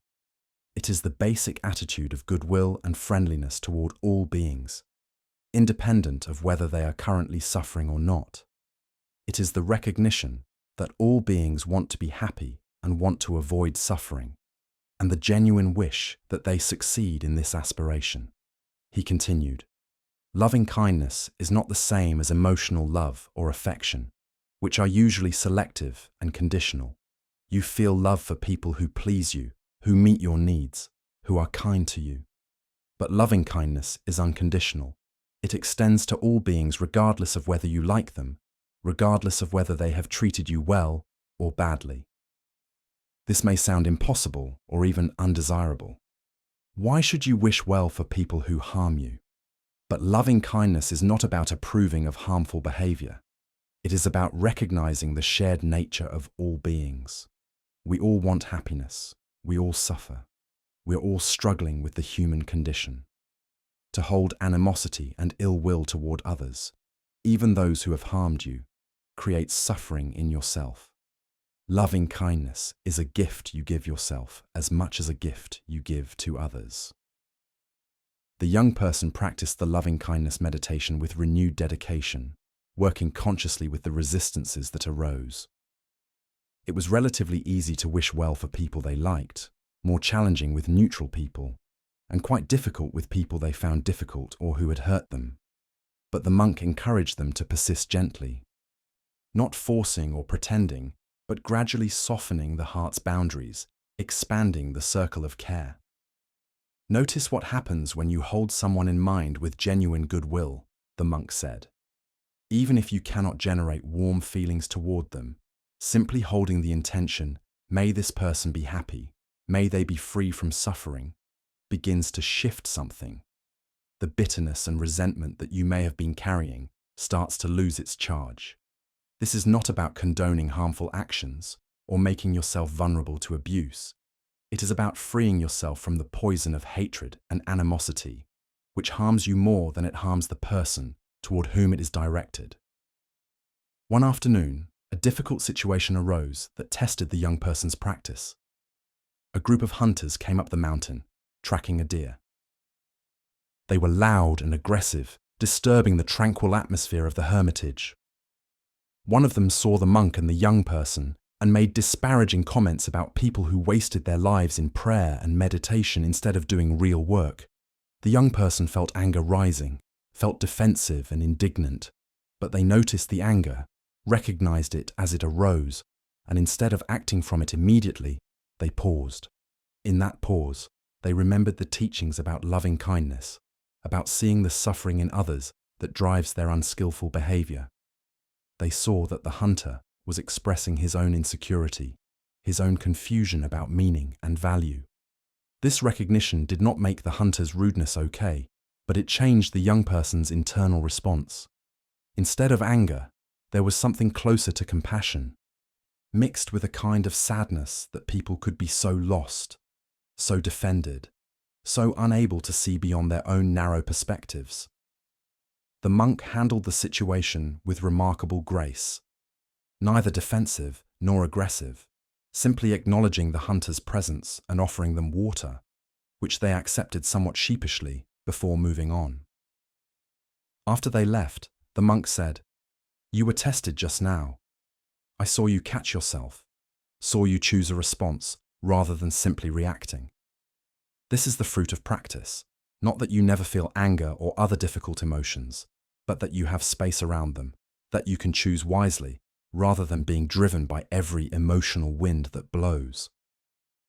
The young person felt proud of having passed this test, but the monk gently deflated this pride. Do not take too much satisfaction in one moment of skillful response. The test will come again, perhaps in a harder form, and you may not do as well. The practice is ongoing, never finished. There is no point at which you have mastered it completely and can relax. Each moment is fresh, each situation unique, each requiring conscious awareness and wise response. As the winter progressed towards spring, the young person began to think about their eventual return to the village. They had been at the hermitage for many months now, and while part of them wanted to stay indefinitely in this protected environment, another part recognized that the real test of practice would come when they returned to ordinary life, to the demands and complexities that they had left behind. They raised this with the monk, who nodded thoughtfully. The monk listened carefully as the young person expressed their concerns about returning to the village, their worry that the clarity and peace they had found on the mountain would be lost in the chaos of ordinary life. When they finished, the monk was quiet for a moment before speaking. "Your concern is understandable," he said, "and it points to an important truth. The peace you have found here is partly due to external conditions, the quiet, the simplicity, the absence of demanding relationships and complex situations. If you believe that this peace depends entirely on these external conditions, then yes, you will lose it when you return. But if you have truly understood the teachings, you will recognize that the peace is not created by external conditions, but by internal conditions, by the quality of awareness, by the letting go of resistance, by the recognition of your true nature. These internal conditions can be maintained regardless of external circumstances." He continued, "The mountain is a training ground, a place to develop the capacities of awareness and equanimity in a supportive environment. But the point is not to live permanently in protective retreat. The point is to develop these capacities so thoroughly that you can maintain them even in challenging conditions, so that you can bring the fruits of practice into the world, into relationship, into the complex and messy reality of human life." The young person understood intellectually, but still felt uncertain about their ability to maintain practice in the midst of ordinary life. The monk seemed to read this doubt. "Let me tell you a story," he said. "There was a practitioner who spent 20 years in solitary retreat, meditating for many hours each day, developing deep states of concentration and insight. He believed he had achieved a high level of realization. When he finally came out of retreat and returned to ordinary life, he was shocked to discover how quickly his equanimity vanished in the face of traffic jams, difficult people, and the demands of daily life. He realized that his practice had been somewhat artificial, developed only in ideal conditions. He returned to his teacher and said, "My years of practice seem to have been wasted. I am no better at handling life than I was before." His teacher replied, "Your practice was not wasted. You developed essential capacities during your retreat." But now comes the second part of training, learning to apply those capacities in the midst of life's complexity. This is harder than practicing in retreat, but it is also more valuable because it develops a stability that is truly unshakable, tested, and proven in the crucible of real-world challenges. The young person absorbed this story, recognizing that their time on the mountain was not an end in itself, but a preparation for a different kind of practice, the practice of awakening in the midst of life. The monk sensed that they were ready to begin thinking about their return. "Before you go," he said, "let me offer some guidance for maintaining practice when you return to the village. First, establish a daily meditation practice, even if brief. Better to sit for 15 minutes each day consistently than to sit for an hour occasionally. Second, create pauses throughout your day, moments to check in with yourself, to notice your state of mind, to reconnect with awareness. Third, bring conscious attention to transitions, the moment when you wake up, when you finish one activity and begin another, when you enter your home. These transition moments are opportunities to reset, to come back to presence. Fourth, choose relationships and activities that support your practice. You cannot control everything in your environment, but you can make choices about where you spend your time and with whom. Fifth, find or create a community of practice, people who share your values and aspirations, who can support and encourage you on the path. These instructions were practical and concrete, very different from the more abstract philosophical teachings that had characterized much of the young person's time on the mountain. They wrote them down carefully, committing them to memory. Over the next several weeks, they prepared for their departure, helping with extra work around the hermitage, gathering supplies for the journey down the mountain. There was a quality of completion settling into the experience, a sense that a chapter was ending. One evening, near the end of their stay, the monk shared some final teachings. "Everything we have discussed," he said, "can be summarized in a few essential points. First, recognize that your true nature is awareness itself, boundless and free, not the limited and defended ego you usually take yourself to be. Second, see that all suffering comes from resisting reality as it is, from the gap between how things are and how you insist they should be. Third, practice being present to each moment without constant judgment and evaluation. Fourth, cultivate the qualities of wisdom and compassion, seeing clearly and responding with kindness. Fifth, understand that the spiritual path is not about becoming someone else or achieving some special state, but about recognizing what is true and living in alignment with that truth." He paused, looking at the young person with great tenderness. "You came here desperate for relief from suffering, seeking some technique or teaching that would fix your life. What you have discovered is both simpler and more profound than any technique. You have discovered that the treasure you were seeking was within you all along, that the peace and freedom you longed for were not dependent on changing external circumstances, but on recognizing your true nature. This recognition does not happen once and for all. It must be renewed again and again, deepened through practice and through the challenges of daily life. The path is not a linear progression toward a fixed goal, but a spiral that returns again and again to the same fundamental truths at deeper levels of understanding and integration." The final days at the hermitage had a bittersweet quality. The young person felt grateful for everything they had learned and experienced, yet also uncertain about leaving the safety and simplicity of this mountain retreat.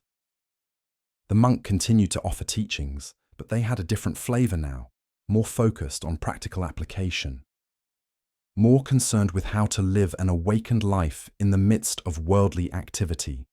"One of the most important practices as you return to the village," the monk said, "is right livelihood. This means earning your living in a way that does not cause harm, that is aligned with your values and understanding. Many people divide their lives into compartments. There is the spiritual life, practiced in meditation or at the temple, and then there is ordinary life, where different rules apply. But this division creates a fundamental split that prevents genuine integration and wholeness. The goal is to bring consciousness and ethical clarity to all aspects of life, including how you make your living, how you spend your money, how you treat people in business and work contexts. The young person had not thought much about this dimension. They asked, "But what if my work is not particularly meaningful? What if I must do ordinary tasks to survive?" The monk nodded.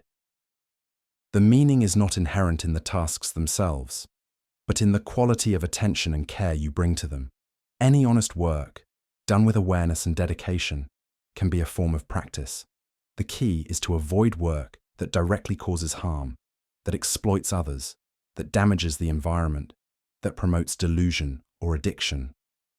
Beyond avoiding direct harm, you bring practice into your work by being fully present, by treating everyone you encounter with respect, by maintaining ethical standards even when no one is watching, by doing quality work, regardless of whether you will be recognized or rewarded for it.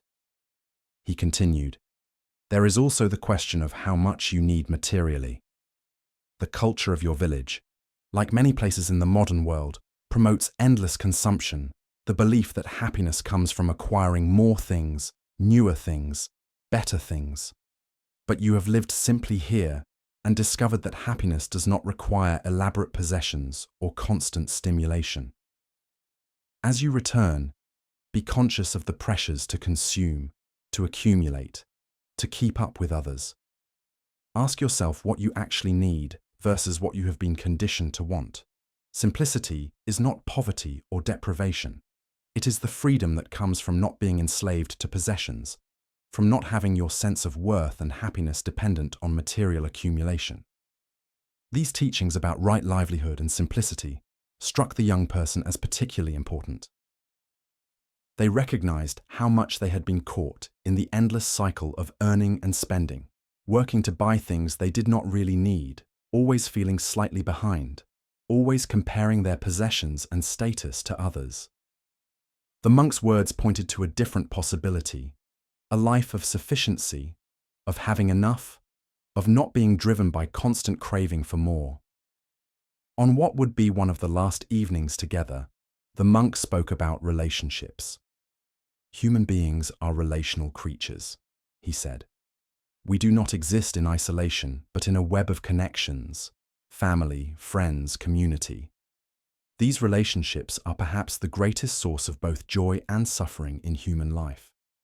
As you return to your relationships, bring consciousness to them. Notice the patterns that arise, the ways you seek approval, the ways you defend yourself, the ways you try to control or manipulate others to get what you want. Notice the expectations you place on others and how suffering arises when these expectations are not met." He elaborated, "True intimacy requires vulnerability, the willingness to be seen as you actually are, rather than hiding behind masks and personas. It also requires the capacity to see others as they actually are, rather than through the filter of your projections and needs." Most relationships involve two people relating not to each other, but to their ideas of each other, their fantasies and projections. Real meeting, real intimacy happens when these projections drop away and there is genuine presence, genuine seeing and being seen. The young person felt some anxiety about this teaching. Their relationships in the village had often been difficult, marked by misunderstanding and disappointment. Would they be able to bring more consciousness to these relationships, or would they simply fall back into old patterns? The monk seemed to sense this anxiety. "Do not expect perfection," he said. "You will fall into old patterns. You will react unconsciously. You will hurt people and be hurt by them. This is part of being human. The practice is not about achieving perfect relationships, but about bringing awareness to the imperfect relationships you have, about catching yourself more quickly when you fall into patterns, about repairing harm when you cause it. about learning from each interaction. The commitment is to ongoing growth and awareness, not to some impossible standard of always getting it right. On the final morning, the young person packed their few belongings, preparing for the journey down the mountain. The monk presented them with a small gift, a smooth stone worn by water, cool and pleasant to hold.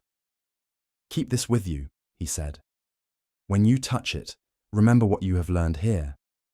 Remember that like this stone, worn smooth by water over countless years, your rough edges can be gradually worn away through practice and patience. Remember that the stream that shaped this stone did not force or hurry. It simply flowed consistently, patiently, and gradually transformation occurred." The young person held the stone, feeling its smoothness, its weight, its coolness. In this simple object, they sensed something of what the monk was pointing toward, the power of gentle consistency, the transformation that comes not through force, but through patient application over time.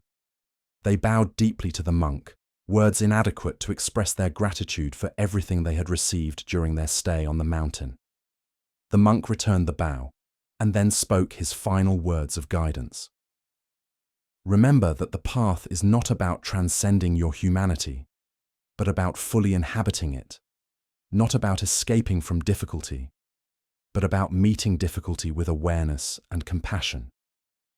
Remember that everyone you meet is struggling with the human condition just as you are, that behind every face is a consciousness much like your own, seeking happiness and avoiding pain, confused and suffering, yet possessing the same Buddha nature that you have discovered in yourself. Remember that practice is not something you do separate from life, but the quality of attention and awareness you bring to each moment of life.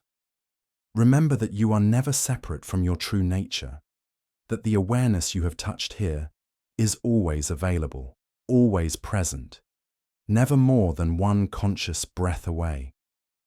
The young person listened to these final teachings, committing them to heart and memory. Then, with a final bow, they turned and began the long walk down the mountain path. The journey down was in some ways more difficult than the journey up had been. Going up, they had been driven by desperation and hope, by the energy of seeking. Going down, they carried a different kind of responsibility, the responsibility to maintain and deepen what they had learned, to integrate these teachings into actual life, rather than just holding them as beautiful ideas. As they descended, the forest began to change. The sparse vegetation of the high mountain giving way to denser growth. Birds became more numerous, their songs filling the air. The temperature warmed as they lost altitude. The concerns and preoccupations that had seemed so distant during their time on the mountain began to creep back into awareness. Relationships they would need to navigate, work they would need to engage with, the complex web of expectations and obligations that constituted life in the village. But something had fundamentally shifted. Where before these concerns had been overwhelming, creating constant anxiety and stress, now they appeared as what they were, simply circumstances to be worked with, challenges to be met with whatever wisdom and skill they possessed. There was less identification with the drama, less sense that their fundamental well-being depended on how these situations resolved. They could engage with life while not being entirely caught up in it, participating while maintaining some connection to the spacious awareness that they had learned to recognize. By late afternoon, they reached the edge of the village. From the hillside, they could see the familiar buildings, the market square, the temple, the houses where their family and friends lived. They paused for a moment, taking in this view, noticing the feelings that arose, a mixture of anticipation and trepidation, of homecoming and uncertainty. They touched the stone in their pocket, remembering the monk's words, reconnecting with the intention to practice, to live consciously, to bring awareness into this new phase of their journey. As they entered the village, people noticed them and called out greetings, surprised and pleased to see them returned. They responded to these greetings, noticing how easy it would be to slip back into old ways of relating, old patterns of interaction. They could feel the pull of familiar roles and identities trying to reassert themselves. But they also felt the capacity to meet these situations with more consciousness, to choose responses rather than simply reacting automatically. In the days that followed their return, the young person established the routines that would support their ongoing practice. They found a quiet corner of their home where they could sit for meditation each morning before the day's activities began. They created reminders throughout their living space, the stone from the monk placed where they would see it regularly, quotes from teachings written and posted where they would catch their eye. They began to seek out others in the village who had interest in spiritual practice, discovering to their surprise that there were several people who gathered regularly to meditate and study together. This community provided support and encouragement, a context in which to discuss challenges and insights, a reminder that they were not alone on this path. They also discovered that the challenges were real. There were days when meditation felt impossible, when the mind was too scattered or too dull to settle. There were situations where they reacted unconsciously, falling into old patterns of defensiveness or judgment. There were periods when the insights from the mountain seemed distant, intellectual rather than lived reality. But they remembered the monk's teaching that these difficulties were part of the path, not signs of failure. Each time they noticed they had fallen into unconsciousness, each time they caught themselves and returned to awareness, the capacity for consciousness was strengthened. One particularly challenging situation arose with a family member who had always been critical and demanding. In the past, the young person would have become defensive and angry, would have either lashed out or withdrawn into hurt silence. But this time, though they felt the familiar emotional reaction beginning to arise, they managed to pause, to take a conscious breath, to remember that the criticism was coming from the other person's suffering, not from any objective assessment of their worth. From this more spacious perspective, they were able to respond with some degree of compassion and firmness, neither accepting the criticism as truth nor attacking back, simply maintaining their boundary while remaining kind. The incident with the critical family member became a turning point, a moment when the young person recognized that the teachings were not just beautiful ideas, but practical tools for navigating the actual difficulties of life.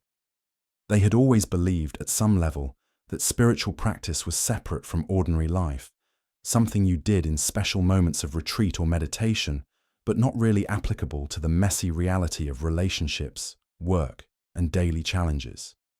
Now they were discovering that this separation was false, that the practice was precisely for these ordinary moments, these difficult interactions, these situations where unconsciousness usually reigned. Over the months that followed, the young person's practice deepened, not through dramatic experiences or profound insights, but through the steady accumulation of moments of awareness, through the patient work of bringing consciousness to daily life. They discovered that transformation was not a sudden event, but a gradual process, sometimes so slow that it was only visible when looking back over time. They could see changes in themselves that would not have been apparent day to day. More patience, more kindness, less reactivity, less suffering in the face of circumstances that previously would have created intense distress. They also discovered that the path was not linear, but spiral, returning again and again to the same issues and challenges, but at different levels of understanding. Questions that seemed answered would arise again in new forms, requiring deeper investigation. Patterns that seemed resolved would reappear under stress, requiring further work. This was not discouraging, but actually reassuring. The path was not about achieving perfection, but about ongoing development, ongoing deepening, ongoing refinement of understanding and capacity. About a year after returning from the mountain, the young person decided to make a return visit to the hermitage. They wanted to thank the monk again, to report on their progress, to receive further guidance. The journey up the mountain was completely different from the first time. Then they had climbed in desperation, seeking salvation from suffering. Now They climbed with gratitude and joy, seeking to deepen understanding that was already present. When they arrived at the hermitage, the monk greeted them warmly, clearly pleased to see them. They spent several days together, the young person sharing their experiences from the past year, describing both the successes and the challenges. The monk listened carefully, occasionally offering comments or questions that illuminated aspects the young person had not fully seen. "What you are describing," the monk said at one point, "is the integration of practice with life. This is the real work of the path, not achieving special states in meditation, but transforming how you live moment to moment. You are discovering that awakening is not an event that happens once, and then everything is different forever. It is an ongoing process of remembering and forgetting, of waking up and falling asleep, gradually spending more time awake and less time lost in unconscious patterns." He continued, "You should know that this process continues for a lifetime.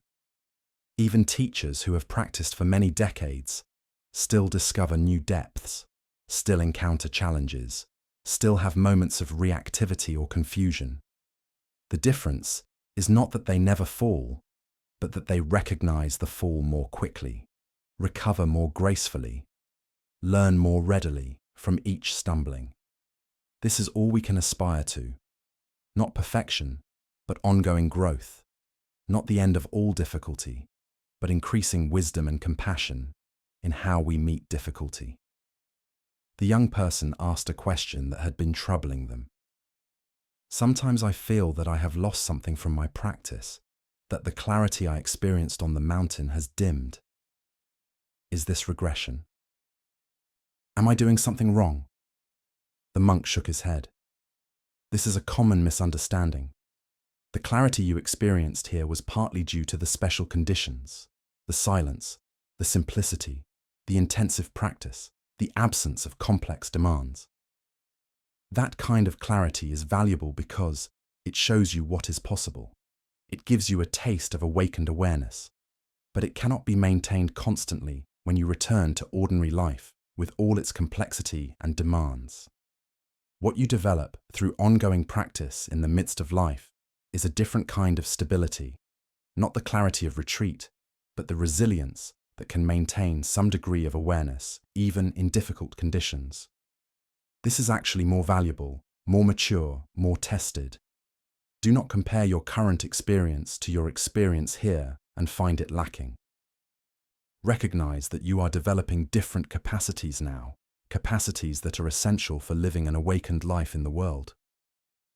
This teaching released something in the young person, a subtle judgment they had been holding about their practice, a sense that they should be more advanced, more consistently clear.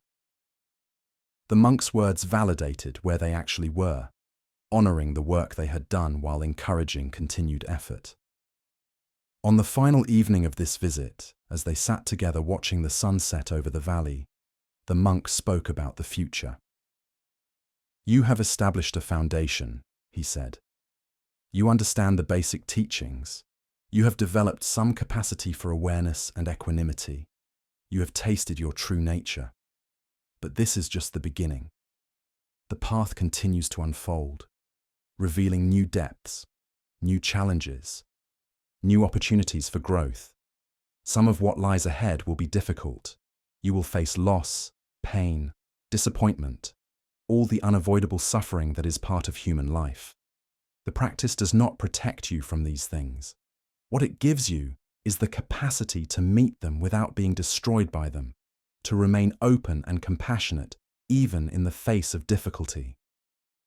He paused, looking at the young person with deep kindness.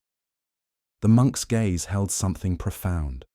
Not just kindness, but a recognition of the young person's potential, of the journey they had undertaken and the journey that still lay ahead. "You asked me once," the monk said, "about enlightenment, about whether there would be a moment when everything suddenly made sense and suffering ended forever. I told you then that this was a fantasy, a misunderstanding of the path. Now that you have practiced for some time, you can understand this more deeply. The freedom that practice offers is not freedom from the human condition, but freedom within it. You will still experience pain, loss, difficulty, aging, sickness, and death. These are unavoidable aspects of having a human body and living in a world of constant change. What changes is your relationship to these experiences. You suffer less not because difficult things stop happening, but because you stop adding unnecessary suffering to the unavoidable pain of life. The young person nodded, understanding this now in a way they could not have when they first arrived at the hermitage. They had experienced enough to know the difference between pain and suffering, between the direct experience of difficulty and the mental elaboration that often made it much worse. There is a teaching I have not yet shared with you, the monk continued, about the 10,000 joys and the 10,000 sorrows. Life brings both joy and sorrow, gain and loss, praise and blame, pleasure and pain. These come and go like waves on the ocean, beyond your control. The awakened person is like the depths of the ocean, undisturbed by the waves on the surface. The waves continue. Life continues with all its changes. But there is a depth that remains stable, a peace that is not dependent on circumstances. Your practice is about discovering and stabilizing in that depth while still fully engaging with the surface, with the actual living of life. The teaching resonated with the young person's experience. They had noticed how it was possible to feel sad or disappointed about something while simultaneously maintaining a deeper sense of well-being, a recognition that this sadness was just one experience arising in awareness, not the totality of what they were. This capacity to hold multiple levels simultaneously, to be sad and okay at the same time, to be challenged and confident simultaneously, was perhaps one of the most valuable fruits of practice. As you continue, the monk said, your understanding will deepen through both study and experience. I encourage you to explore the vast treasury of Buddhist teachings more fully. Read the sutras, study the commentaries, learn about the different schools and approaches. But always remember that intellectual understanding, while valuable, is not the same as direct realization. The teachings are like a finger pointing at the moon, useful for directing your attention, but not to be confused with the moon itself. Your direct experience, investigated with honesty and awareness, is the ultimate teacher. The young person asked, will I need to return to formal retreat, to come back to the mountain, or go to a monastery? The monk considered this. It depends. Some people benefit greatly from periodic intensive practice, from retreats where they can deepen their meditation and study.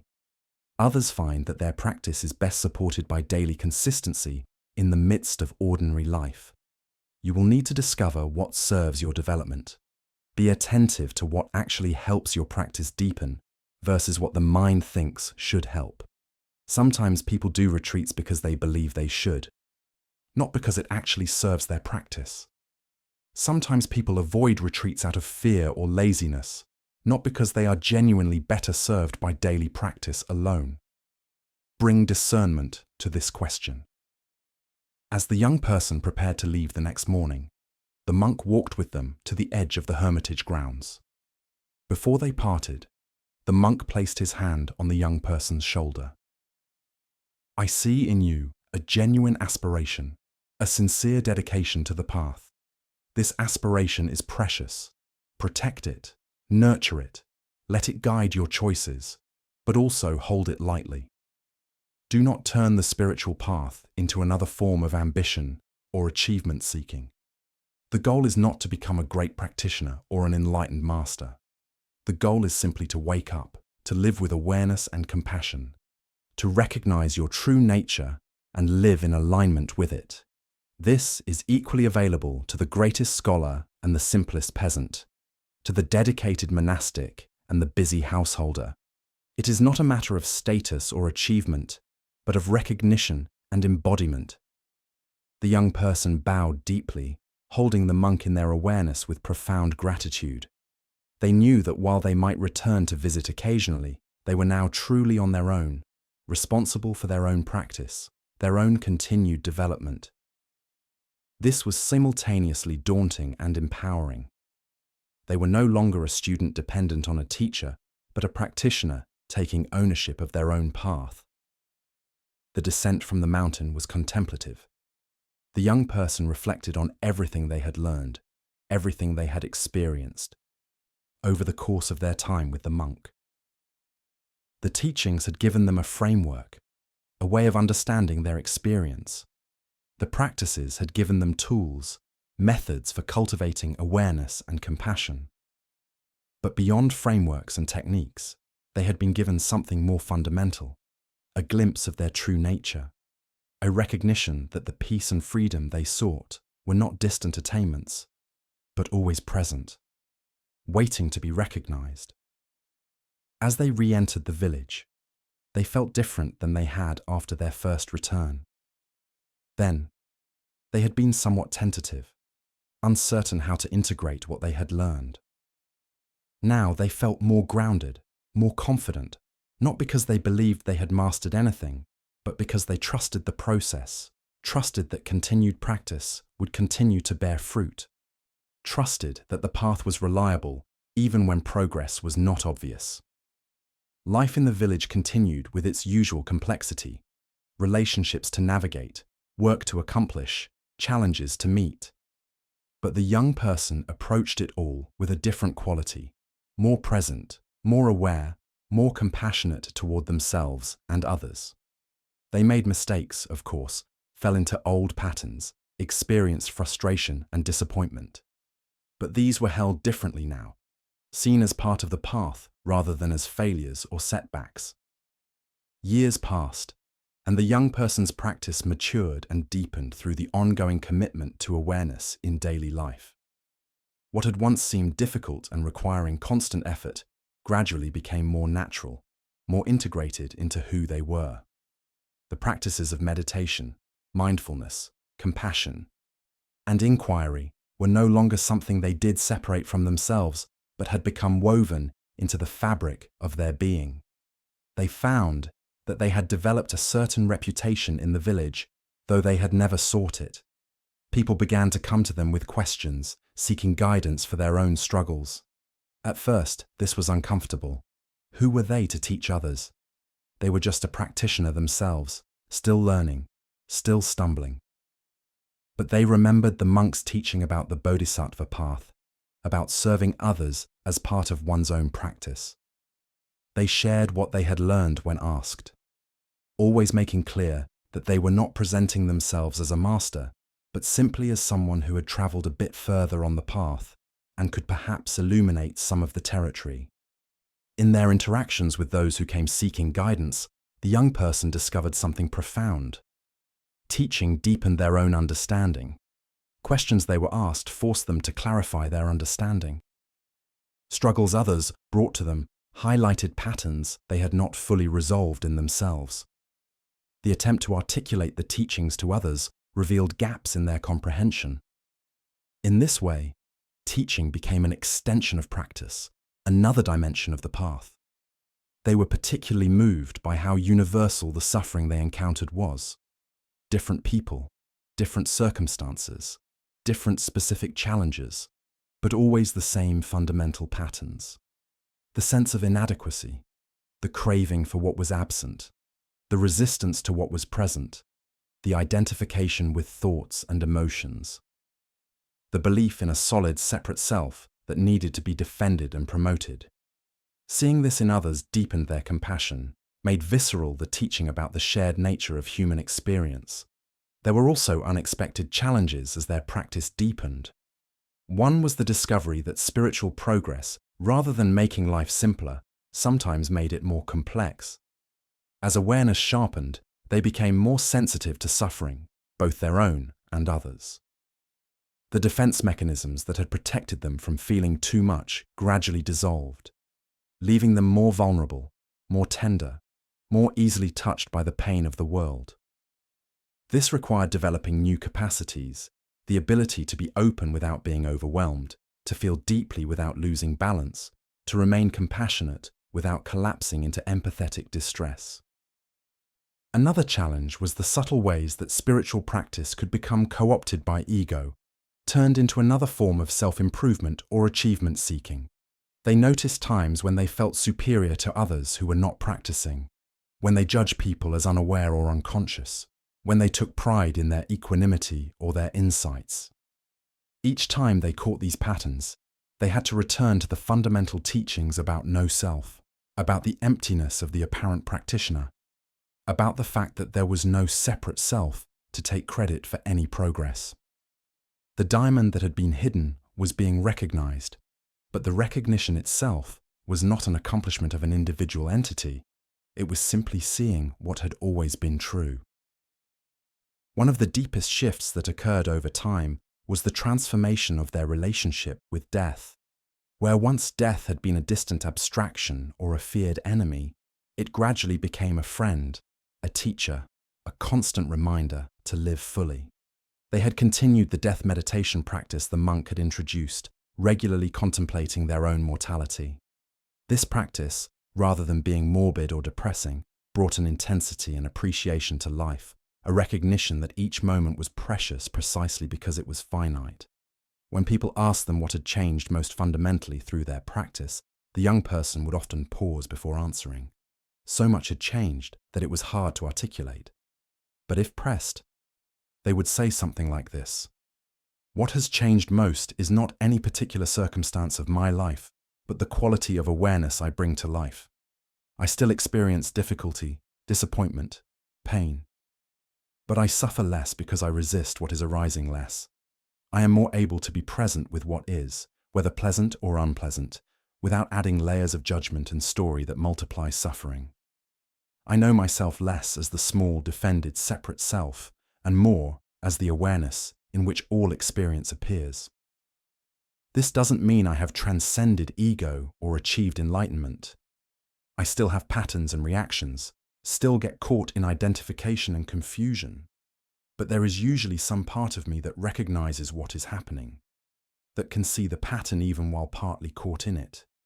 And that recognition, however partial, creates space, creates choice, creates the possibility of responding wisely rather than just reacting mechanically."